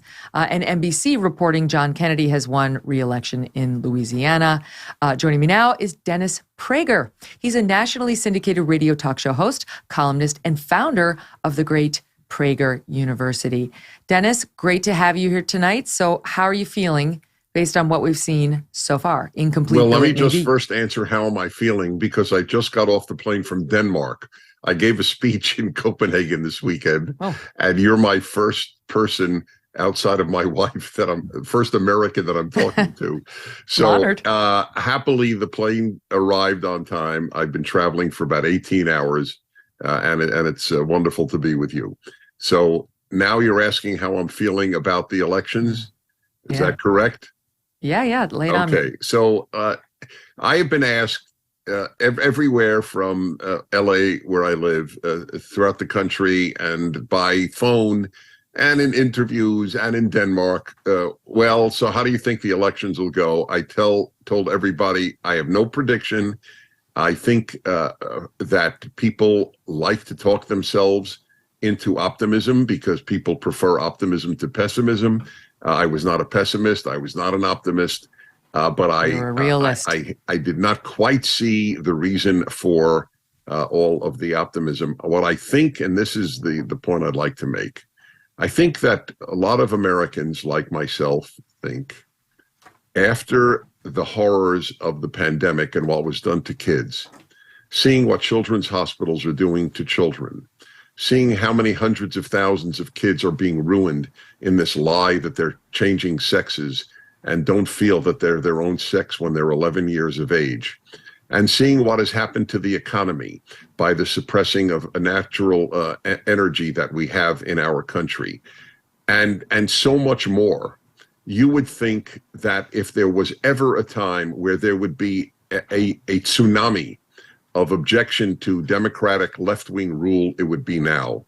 So I have a sad thing to report. I'm not going to lose sleep over it because I just know I sleep well because I fight, and I always recommend to people, if you want to sleep well, fight. But if the Republicans do not do well, I can't imagine an election in which they would have better circumstances on their behalf. So that's somewhat of a dark thought, but that's it. What about, I mean, I can challenge that, because if Dobbs had not come down when it did, the Republicans were steaming through to what looked like a bloodbath election. And then Dobbs was handed down, reversing Roe versus Wade, and their fortunes changed, right? Democrats became much more motivated in the wake of Dobbs, even though it was a dream for, the pro-life right. And I think they still are happy with it. Even if they don't win this election in the way that they wanted, they're still going to be happy with Dobbs. But I do think it would have been more favorable to the Republicans if that decision had not come down at the time that it did. Yes, that's fair to say. And look, it's funny, when you first said Dodd, I thought you said God. So I thought, yeah, maybe God did come down. I don't know. I'll tell you what it really looks like. Well, at least the devil, if not God. I mean, Trump was a shoo-in for re-election until COVID. I mean, it does seem like there's this consistent bad luck, as it were, hurting the country. Forget hurting the Republicans, hurting the country. But yeah, so what are people saying? That because I'm so angry at the decision, which of course did not render nationally in any way abortion illegal, because they're so angry about that, they're okay with what is being done to born children, like 10-year-olds, 11, 12. They're okay with children's hospitals saying, visit us, we'll give you a mastectomy. I just say, what would it take if those things don't overshadow the Supreme Court decision on abortion? Yeah. And let me tell you, there is some information on that, I mean, just a bit, but in the latest exit polls, our society's values on gender identification and sexual orientation changing for the better, only 27% say that it is, and 50% say no, it's changing for the worse. People are not getting more accepting of this nonsense. As it gets crazier and crazier, but they're voting saying, for the party that does. No, maybe. I mean, some are, for sure. But, the night is young. Anything could happen. But on the question of abortion, I am interested to ask you, because they say abortion should be legal in all or most cases. All or most, 60%, yes. Illegal in all or most cases, 36%. Now, I will say, a lot of people misunderstand this question traditionally when it gets handed to them by pollsters. They don't think, when they think all cases, it's like they're not thinking, oh, up to the moment of birth, right? I mean, like it has to be phrased to them in exactly that way for them to side, as we know they do, which is predominantly on the side of no, not in the third trimester. Always in the first trimester, most women should be able to do it. And in the second trimester, it depends. It depends on where you are. That's generally how the American public feel. But in any event, big support here. And 60% say they felt dissatisfied and angry about the way Dobbs was decided. There's no question this has been a factor today. I agree with you. Yeah. But there are so many gigantic issues that will determine the fate of this society. It is remarkable that would be determinative. I would love to ask somebody who is not a radical feminist, let's say, just why would you vote on that and not all these other issues that the Democrats are responsible for ruining? And I would just like to hear their answer. Because I can't come up with a good answer to that. So because of the abortion decision, again, as I said earlier, you're okay with hundreds of thousands of kids being given puberty blockers that will ruin their lives?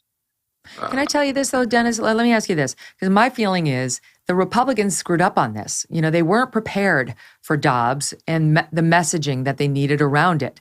They finally found their footing about 2 months in and settled on around 15 weeks, sort of the European standard is fine by us. Some of us would like a full ban, but we understand that's not really acceptable to the American populace. So like 15 weeks with exceptions for rape and incest and so on. They finally found that footing, but the Democrats ran the summer with, it's going to be ruled illegal. The Republicans are going to pass a law in the U.S. Congress banning it in all 50 states. By the way, that would never be upheld. They do not have the power to do such a thing. And the Republicans floundered. And I do think you have to give the Democrats their due in scoring points on an issue with their base, at least, that was popular for them. And we're seeing, yes, that I now. agree with you. I simply don't understand why the Republicans don't take the issue of who is ruining your children, who decided to keep them out of school, teachers' unions, the handmaiden of the Democratic Party. We have so many powerful points, and I so rarely hear them made. All right, let me give you an update. ABC reporting right now there are about 2,000 votes separating Warnock and Walker in the Georgia Senate race. I mean, it is tight down there, and each man has fought for every single one of those votes. Boy, I'm really glad that Maricopa County voting situation didn't happen in Georgia, because all hell would be breaking loose. Also, just to let you know, speaking of that Maricopa County thing, the state officials have apologized for the issue in Arizona, saying it will not affect anything, they say. They say all the votes will be counted. Well, that could be true if they all cast provisional ballots, but what Carrie Lake and others are saying, and Harmeet Dillon is saying, is some were told, you don't have to cast a provisional ballot. You can just go to another polling station and cast an actual live ballot there. And then they found out the hard way when they got to place number 2, that wasn't true. We're going to hear more about that. Here's a question for you from one of our YouTube watchers, Dennis. If Georgia goes to a runoff, again, 2,000, and nobody has over 50% right now, do you think that favors Walker or Warnock? And I'll add this addendum on. Does it matter who? I don't make predictions, what the overall numbers are? But if you're just asking favor, I think it would favor Walker.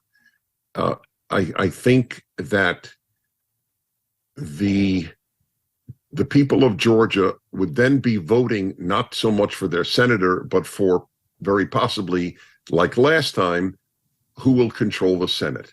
And then the Republicans have their powerful arguments to be made, the ones that I have just made, if in fact they'll make them. But literally only God knows. Look, I don't know what to tell you.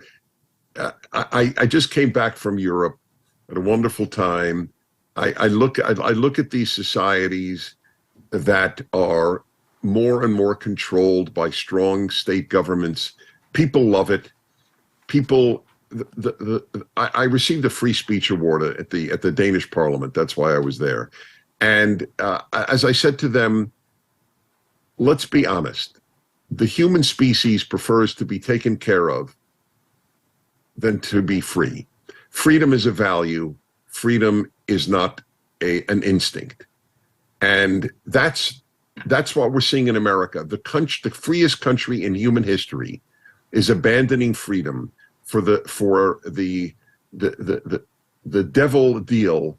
You give me your vote and I will give you goodies. You lose your freedom and I will give you even more goodies. And it seems that half of America has bought that deal. And I'm sorry to, not be upbeat, but even if we win, the thought that half of America, including many of its youth, think that way, that freedom, like 45% of young Americans say they believe in free speech, but not for hate speech, not understanding. That's the whole point of free speech, that it allows for speech that you think is hate speech. We're in a crisis and we have to fight. You're absolutely right. We've talked about that before. It's easier for some than it is for others, but as you have pointed out, you can help the fighters. If you're not a fighter, you can help the fighters. And some of these wars are really just objectively worth fighting, no matter your political stripes. An update for you: the Pennsylvania Secretary of State pleading for patience during its multi-day counting process. Going back down south to Georgia. Herschel Walker now in the lead by about 16,000, but again, it is neck and neck, and no one is over 40%. It's under 50%. The New York Times reporting the latest on the Ohio Senate. J.D. Vance at 54%, Tim Ryan at 46%, with 75% reporting. I mean, look, this is just my prediction, but I think they'll call that soon. J.D. Vance has been ahead in the polls by a considerable amount for a long time. Dennis, I love hearing from you, and tonight is no exception. Thank you for being on with us. It's a joy to be with you. And welcome home. Going to head on over back to Tom Bevan of Real Clear Politics, who's taken a close look at the results coming in everywhere, including from Arizona. All right, Tom, what are we seeing? What's our headline? So we finally have some numbers in Arizona, about 42% reporting. And right now, Mark Kelly in the Senate race has a pretty sizable lead over Blake Masters, about 15, just under 15 points. But again, that's not necessarily indicative of where that race is going to end up. I think this one's obviously going to be very, very close. In the governor's race, you have Katie Hobbs leading Kari Lake by 10 points basically at this point. Again, 42% reporting there. We also have, look at Wisconsin, about 50% of the votes in Wisconsin. You've got Tony Evers, the incumbent Democrat governor there, is up about 6 points in that race right now. And on the Senate side, you've got Ron Johnson, who is trailing Mandela Barnes by about... what is that? 1.4, I think. So again, a lot of votes still to come in. And again, probably vote from the more rural parts of the state, which would obviously favor the Republicans in both of those races. Yet to come in. Can I ask you about Virginia? Because we saw Abigail Spanberger, the Democrat. She's moderate. She held on to her seat.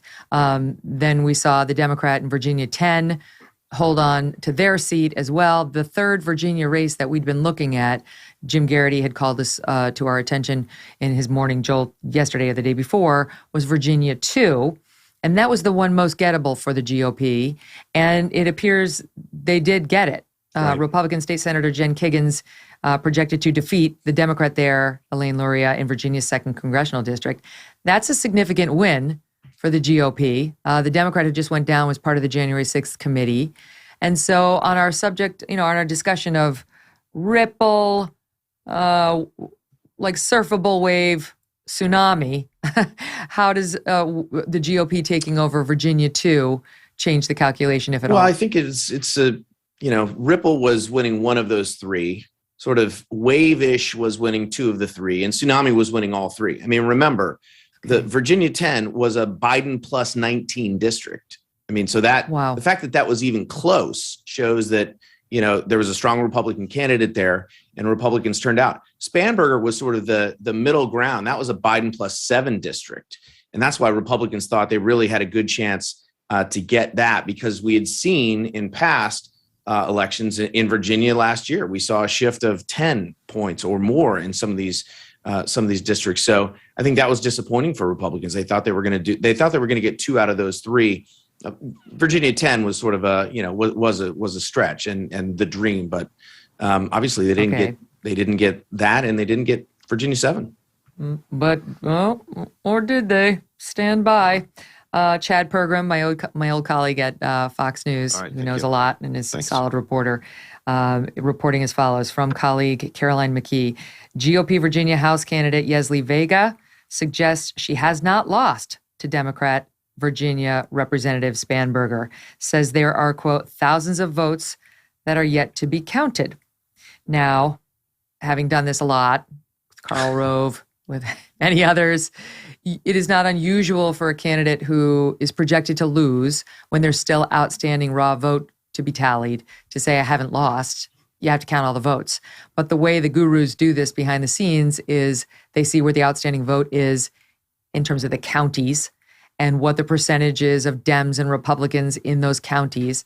And they make their very well-educated guess on how it's likely to go. That they're calculating, I imagine, there's just not enough outstanding vote for this Republican to overcome the lead that Spanberger has.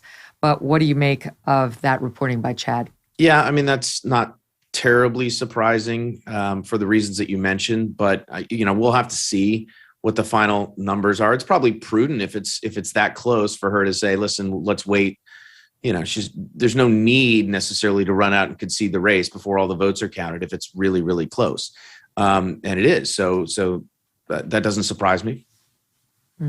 Okay. All right. Go gather some more information. All right. And Will do. We'll come back to you and get the update. Tom Bevan, such a pleasure. Here with me now, one of the most brilliant minds in all of Silicon Valley. David Sachs is a founding member of PayPal. He's a venture capitalist who now runs Kraft Ventures, and he may also be running Twitter right now. He is also the co-host of the very popular tech podcast, All In, with my good pal, Jason. Jason, David Sachs, I heard Jason say that he actually loves me, so all is forgiven. I'll pass that on. But I have to thank you for that introduction, but I have to disavow I'm not running Twitter. I'm just doing what investors do in Silicon Valley, which is try to be helpful. The reports that somehow I'm one of the people in charge there are definitely exaggerated. Okay, but Elon's your friend. You used to work together, and is it so you're trying to help him steady the ship? Yes, I'm helping a friend, exactly, until he puts in place his permanent team. Okay. What do you make of all the blowback he's getting for what he's done so far? Well, it's certainly overblown. It's exaggerated. He hasn't even had a chance to look at the content moderation policies yet. He's just trying to get his arms around the business. This is a company that's losing something like $4 million a day. And so he's first just trying to right-size the company, rationalize the cost structure, start generating some more revenue. And then he's said that he plans to look at content moderation to basically create a council that's going to arbitrate these issues, and he wants to restore free speech, but he needs a little bit of time to do that. He has not made those changes yet. And yet we have this hysterical reaction on the part of, this professional elite who is very much on the side of censorship, and they want to hoard their blue checks, and they don't want to see Elon sell them to increase revenue. So there is this, Elon's called it this sort of battle between peasants and lords. You've got the average user on Twitter would like to be able to get a blue check, and the lords refuse to sort of decentralize and democratize access. So it's an interesting battle going on right now. I don't know what you're referring to, hysterical reaction. Do you mean something like this from Whoopi Goldberg? Watch. I'm getting off. I'm getting off today because I just feel like, it's so messy. Yeah. And I'm tired of now having had certain kinds of attitudes blocked, and now they're back on. Yeah. And I'm going to get out, and if it settles down and I feel more comfortable, maybe I'll come back. But as of tonight, I'm done with Twitter. Am I seeing things, or are you getting a little misty-eyed there? No, there's a lot of drama going on. I mean, like I said, the content moderation policies are the same. Elon hasn't changed them. So now there was an op that on Elon's very first day as CEO, taking over the company, there was an operation by a message board called 4chan, where they basically posted messages on this board to encourage users to go on Twitter and post racist messages. And they actually use bots to create a lot of, they created a bunch of bot accounts that posted these racist messages. This was detected very quickly and taken down. But then what happened is these activist groups put out stories like, well, they're monitoring the fire hose of tweets, and they put out stories like racist tweets have increased 500% on Twitter. And then they feed that to the press, and then the press feeds it to celebrities like Whoopi, and then they feed it to advertisers to create a boycott. But the whole thing is a manufactured op. I mean, the policies have not changed.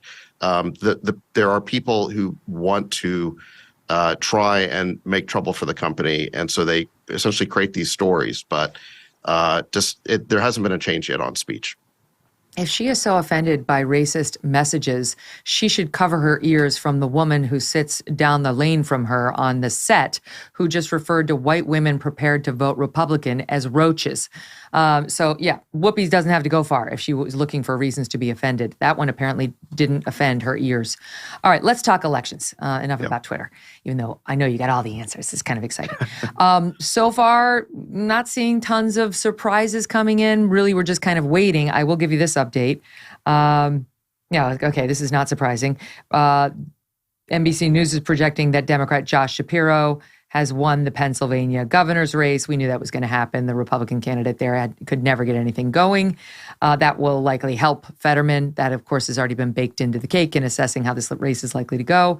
And an update on the Pennsylvania Senate race, again via NBC. Fetterman now at 50.8, Oz at 46.7, but that's only 56% of the expected votes, so you can't. It's just kind of fun to see it. It means nothing until we get much, much more of the vote in. The bottom line is we don't know, and things are happening there as kind of they were expected to happen. But what's your overall take on where we are tonight? Well, I think it's going to be a good night for the Republicans. They're expected to win the House. I think they're going to win the Senate too. I don't know how good a night's going to be. I don't know how big a red wave it's going to be, but I think it's very early to tell. But it does seem like the Republicans are going to do well. And I think the biggest reason is just that the economy is not doing very well right now. Something like 75% of Americans already believe we're in a recession. 72% of Americans think that we're on the wrong track. I'm not sure who the 3% are who believe we're in a recession, but on the right track, that seems kind of weird. But in any event, you get the point that, almost 3/4 of the country thinks that we're headed in the wrong direction and we're in a recession. So, and I think this is really a direct result of Biden's economic policy that he put in place really from the beginning of his presidency. First he canceled our energy independence. Then he passed up opportunities to essentially negotiate, use diplomacy to avoid the Ukraine war. That created a supply shock. So in other words, he reduced America's own sources of energy at the very same time that we have this, war in Ukraine that he really didn't do anything to prevent. And then on top of that, he alienated the Saudis. So all of this started this, or greatly contributed to this inflation problem we have, which has caused the Feds to jack up interest rates so fast that it's crashed the stock market, especially growth stocks, and it's increased interest rates. The mortgages are now over 7%. So the economy is in really big trouble. And of course, the Biden spending program has contributed a lot to this as well. I mean, he started with that $1.9 trillion American Rescue Plan. This is the COVID relief bill that we didn't really need. Larry Summers warned him it could create inflation. They still went with it. Then there was another $1.1 trillion for infrastructure, and they wanted the 3.5 trillion for Build Back Better. That got mercifully reduced to $750 billion, which they then renamed the Inflation Reduction Act, which was sort of ludicrous. But in any event, this wild spending by Biden has really contributed to this inflation problem. The inflation has caused interest rates to spike up, and that has really put the economy, I think, on the verge of really a very deep recession. And we can very much feel it here in Silicon Valley. All the major tech companies are doing huge layoffs right now, and or hiring freezes. And a lot of companies are just starting to go out of business. So I think, the American people are starting to feel this, but I think it's going to be a lot worse next year as well. I think this is really important because already you're starting to hear Democrats and their media allies say, well, the Republicans can't do anything. They can't do anything about inflation. They just complained about it. They're not going to be able to change it at all. Well, that doesn't erase the fact that the Democrats are the reason we got into this pickle to begin with, outlining the spending that they approved over threats from Republicans, or warnings, I should say, from Republicans and others, that it would cause runaway inflation, was deeply problematic. And they got away with it saying, we're the ones who want to help you. We want to help you with all this COVID relief that at that point the people no longer needed. And in helping us, they've wound up hurting a lot of people, and the exit polls reflect the pain. No, that's right. I mean, so the American Rescue Plan that was passed in Biden's first 3 months in office was done on straight party lines. They then, later in that year, after inflation was already a problem, they did the infrastructure bill, which admittedly some Republicans went along with, but Biden made the number twice as big as what the Republicans wanted. And then you had this BBB plan, which was going to be another $3.5 trillion. They then reduced it to $750, which was again done on straight party lines. So, and then Biden did this $1 trillion of debt forgiveness for student loans. So there's been this massive amount of spending that's come out of this White House. And then on top of it, you got to remember that last summer, the administration had this party line that inflation was transitory. Remember that, starting in May last year? And the reason why that was so important is because Powell was up for renomination. And there was a 5-month period between May and November where Powell really should have been raising interest rates and stopping the quantitative easing, but he didn't. And I think a big part of the reason why is he got roped into this party line, the story that the administration was telling that inflation was transitory. So in other words, in order for him to successfully be reconfirmed, he had to get along with what the administration was saying. So the administration affected Fed policy in a major way last year.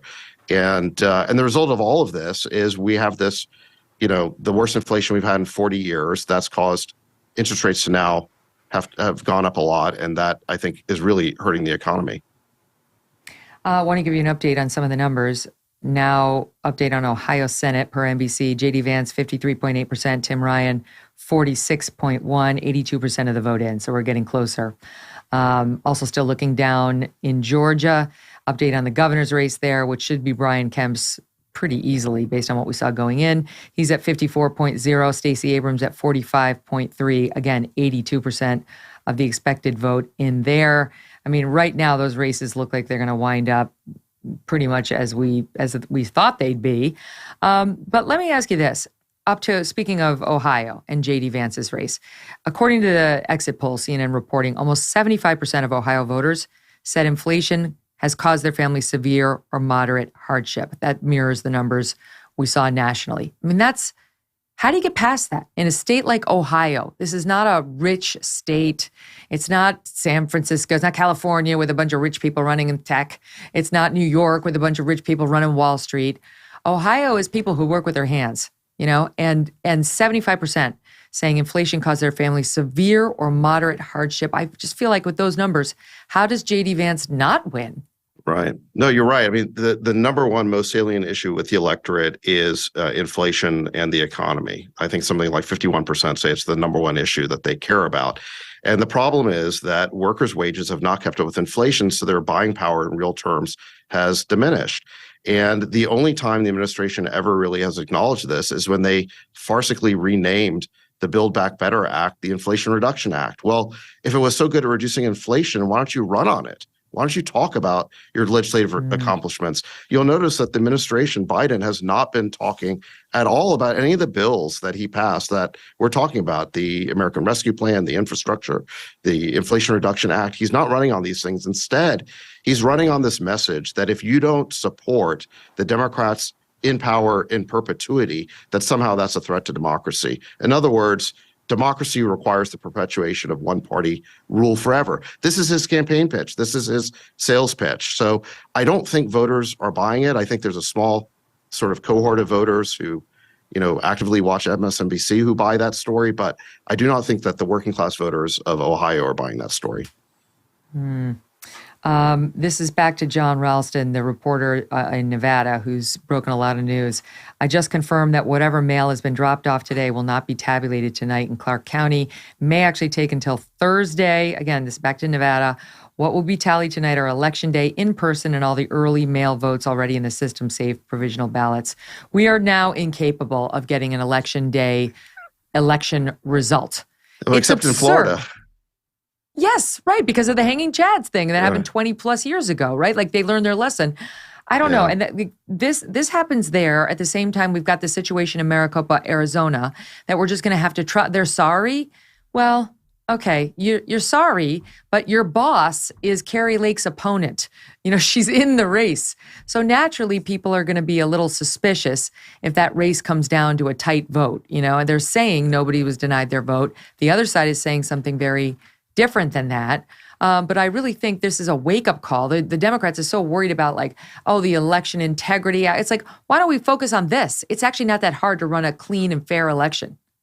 It makes no sense that some states are able to give us a verdict on election night and others require till the next day or many days. It seems like this is something that we should try to fix across the country, is be able to find out who won at least the same night of an election, unless there's something extraordinary happening, like some sort of extremely close runoff where you need to do a recount. But just for in the ordinary course of things to have elections that drag on for days, it doesn't inspire confidence in the system. What extent do you think the media has had in what we're seeing so far tonight? Because when I see abortion so high up in the list, I think of a conversation I had with some pals on the show right after Dobbs broke. And they were suggesting this wasn't going to be a real issue to me. And I said, well, don't discount the media running story after story after story, trying to tug at the heartstrings of people about, you know, this person who wanted an abortion and couldn't get it and had it. And sure enough, we did see some of that.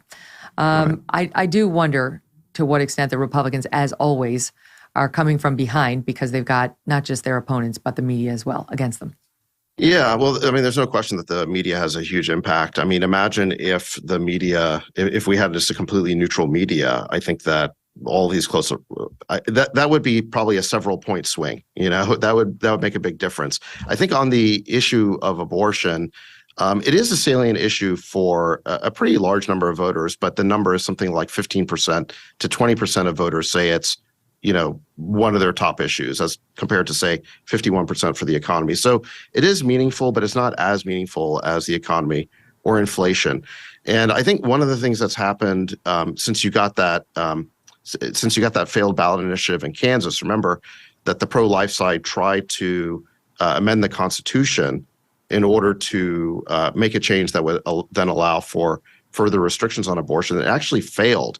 And since then, I think you've seen Republicans start to moderate their message on that issue. They've learned how to talk about it, I think, in a way that is less alienating to the, I'd say, majority of Americans who favor some sort of messy compromise in the middle. But the Democrats have not actually. The Democrats, their position on this issue is to permit abortion into the 9-month for any reason. It's actually a position that it's more radical than even what was in Roe. You know, Roe basically said that states can restrict abortion after viability. This is after 23 weeks. So the Democrats actually have taken a more extreme position on abortion than I think a lot of Republicans who've learned to talk about the issue. So I'm skeptical that this is going to be a silver bullet for the Democrats. We'll see. Continuing to watch the latest numbers come in. New York, Georgia, sorry, not New York, New York Times. Georgia Senate race, Walker 49.4, Warnock 48.6 with 77% reporting. Pennsylvania, Fetterman 50, Oz 47% with 62% reporting. There's more and more tweeting from GOP pundits suggesting Oz is likely to lose based on what's left to count, but we don't know that. We'll continue to watch it. David Sachs, always a pleasure speaking with you, sir. Thank you. Come back. And good luck with the Twitter situation. Happy to talk anytime. Thanks, Megyn. All right, back with you now for closing thoughts on what to expect the rest of the night. Tom Bevan and Jim Geraghty together, the dream team together. So what do you got, Tom? Let me ask you about that suggestion that given the outstanding vote left to count in Pennsylvania, some are getting more and more bearish on Oz's chances. Well, look, that race was always going to be very, very close. I mean, we had Oz leading. I think he was ahead in the final through few polls in that race. And, but he was leading by only, I think, 0.3% in our average. So clearly it was going to be, a coin flip race. So we'll have to wait and see what happens. It looks like Fetterman's running strong, though, in the areas where Biden won in 2020, even running ahead of Biden in some of those places. So I think Democrats think they have a pretty good shot at taking that seat. And that's obviously, that would be a flip. I can't help but think, Jim Geraghty, of Chuck Schumer and what he was heard saying to Joe Biden on the tarmac that day, saying, we're good in Pennsylvania. That debate did not hurt us too badly. He was more worried about Georgia. And indeed, it does look like Walker's doing pretty well in Georgia and Fetterman is doing pretty well in Pennsylvania. Chuck Schumer obviously has a very good reason to pay very close attention to all of this. He wants to remain the majority leader and not become the minority leader and watch Mitch McConnell run the Senate. I guess I personally would not be surprised if this is how it goes, because I said before, it seems like what January 6th is to the Republicans, Fetterman's disability issues are to the Democrats. They really just don't care. Yeah, I was going to say, since we last talked, I've heard from several Pennsylvania Republicans watching this race closely, looking at the numbers coming in from the suburban districts outside Pennsylvania, Bucks County, places like that. And just kind of looking, not what we wanted to see. They're not saying he's doomed yet, but basically they had targets of how many votes they wanted in those districts, and they just aren't seeing them. So that, I think right around now, we are approaching 11 o'clock Eastern time. You can see a narrative taking place, right? Fetterman is looking like he's going to pull it out in Pennsylvania. Oz is down by like 4 percentage points. Still a lot of votes out there, but like I said, Republicans don't like the margins they're seeing. Georgia, I mean, look, maybe Walker, he's just not too far below that 50%, but this is probably going to a runoff. I still like his odds in a runoff, but it still is, another month of campaigning. We saw what happened in the runoffs last time, so we know you can't really count on anything there.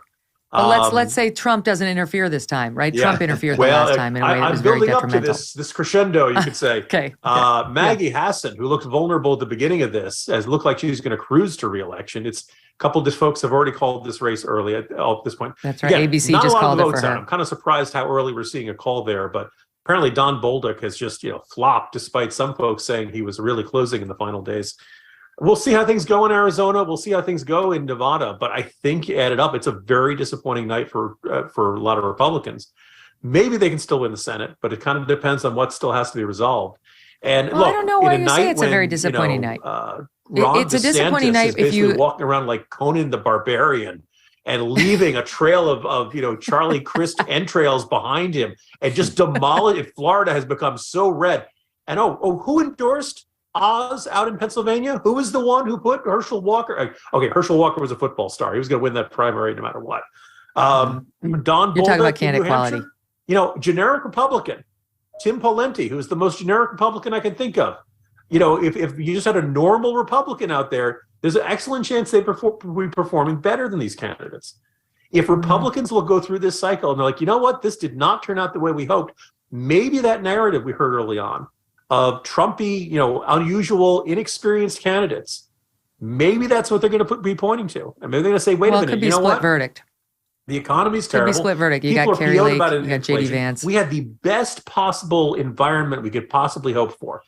And it gets a phenomenally unpopular president. And we can't beat John Fetterman in Pennsylvania? Really? That's what Republicans are at this point? So, look, Jim, let me ask you, Jim, hold on. Approaching 11, things look pretty grim. Jim, hold on. We'll get time to weigh in because I don't know that I think it's too early to say this is looking like a big disappointment for the Republicans. I think we can safely say no tsunami. But if the Republicans, they could very well still win control of the Senate. And it looks like they will win control of the House. And that's a huge W for them, Tom. How do you see it? Yeah, well, look, given the expectations that Republicans had coming into this night, I think it is going to, we'll see where the final numbers end up. But I think there were a lot of Republicans who thought that they were on the verge of a tsunami, of like a knockout blow. And that is certainly not going to happen. Now, listen, first of all, Jim, I don't know about that. I mean, you got JD Vance, he's cruising in Ohio. You've got Ted Budd. Those are both Trump endorsed candidates. I don't think Trump endorsed Don Bolduc.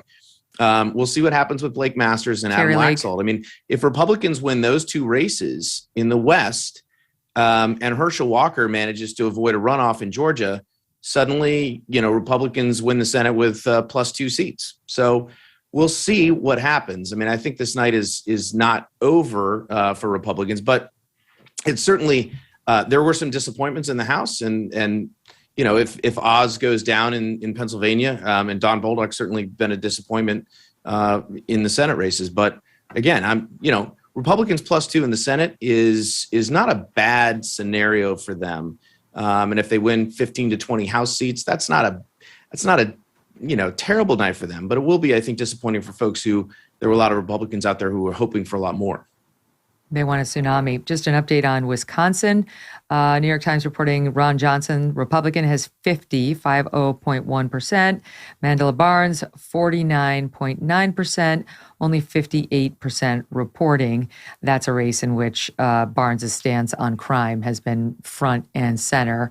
I will be shocked if Barnes manages to pull that one out. And in the state of Wisconsin, given his record on crime and no bail and defund the police in this environment, Jim, I mean, maybe I'm wrong, but that one's I feel like going to go red. And then, yeah, like you said, a couple of people, including the ABC, is projecting Maggie Hassan as the winner in New Hampshire. So if New Hampshire goes blue, stays blue, and if Pennsylvania goes blue, right, that would be a Dem pickup. And the Republicans win Georgia, that would be a GOP pickup. They need still to win one more. The GOP still they'll need to pick up one more in order to gain control to get 51. And so what in my scenario would it be? Could be Nevada, could be Arizona. Is there anything else I'm not thinking of that's still out there as a possible GOP pickup? Not really. And I think Nevada is the safer bet of the two. Laxalt's been a very strong candidate, had a small but consistent lead in the polling. But I just feel like this has turned into the kind of night where if you're Republicans, you can't count on anything that didn't look safe. They're not getting the breaks. They're not getting the late surges, the kind of outcomes you'd like to see. And we just don't have a lot of the results out there in Arizona. Maybe Carrie Lake can kind of, no pun intended, carry Blake Masters over the top on that. These West Coast states, we're just going to have to wait longer to get some more results in here. But I just feel like, in a lot of these states, it's been a case where Republicans went in with high hopes, really feeling good. And again, issue environment about as good as they possibly could ask for.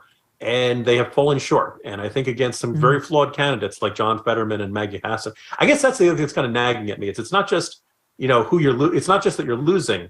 It's who you're losing to in the kind of environment that really you should have the wind at your back. Want to tell you this, NBC News now projecting J.D. Vance as the winner in Ohio, 53.8% at this point. Again, not a big surprise, but he did struggle, and they did criticize him for candidate quality. He went very Trumpy and sort of election denial-y, but then sort of tried to moderate that when he got the nomination. And, she's got a ton of support. It's Ohio. Trump carried the state. He's doing better in these counties, from what I read, than even Trump did. So I think that's probably a comfortable call. So that's an important one, Tom, because the GOP needed to protect. If it's not going to win these other states, it needs to protect what it has, right? So it protects Ohio. Right. And now all eyes are on Arizona, Nevada, Pennsylvania, and Georgia. Yeah, and I've been tracking the vote as it's coming in and comparing it to where the polls were and where our averages were. And, we had J.D. Vance in our Real Clear Politics average leading that race by 8 points. That's about what he's coming in at, what he's going to win it by. Ted Budd was up 6.2 in our average. Last I checked, he was at about 4. He might end up about 5. Rubio was plus 8.8, and he obviously doubled that, so way outperformed his polls. And in New Hampshire, we had Maggie Hassan leading by 1.4%, and she's obviously going to way outperform that. So, had the Georgia race, Herschel Walker was up 1.4 in the average of polls. And, for a while there, he was at 1.4, 1.1. I mean, I think it's going to be, right around that area. We had, Adam Laxalt's up 3.4 in the poll average. We'll see where that comes in. Blake Masters was up 0.3%. and Oz was up 0.4%. So it looks like Oz is going to fall short, and we'll see what happens with Blake Masters. But the polls, Ron Johnson was up 3.6. We'll see where he ends up. But, for barring a couple of states, the people who were ahead in the polls won, and a couple of them actually outperformed, but a lot of them came in right on the number. All right, before I'll let you go because we're up against it. Do you still both predict the GOP takes the House tonight and by about 20? Yeah, that's about where I put it at this point. Yeah, I agree. How about you, Tom? Okay. And are you still predicting GOP takes the Senate by like 1? Quickly? Yeah. Laxalt, don't make me look stupid. Tom? I think it's going to be 1, maybe 2. Okay. All right. You heard it here. You guys, thank you so much for all your hard work tonight. We are honored to have had you on the program all evening. Love talking to you. And thanks to all of you at home for joining us for our very first election special. We'll see you right back here on SiriusXM Triumph Channel 111 in 13 hours and on our podcast tomorrow as well. Thanks for listening and watching on YouTube.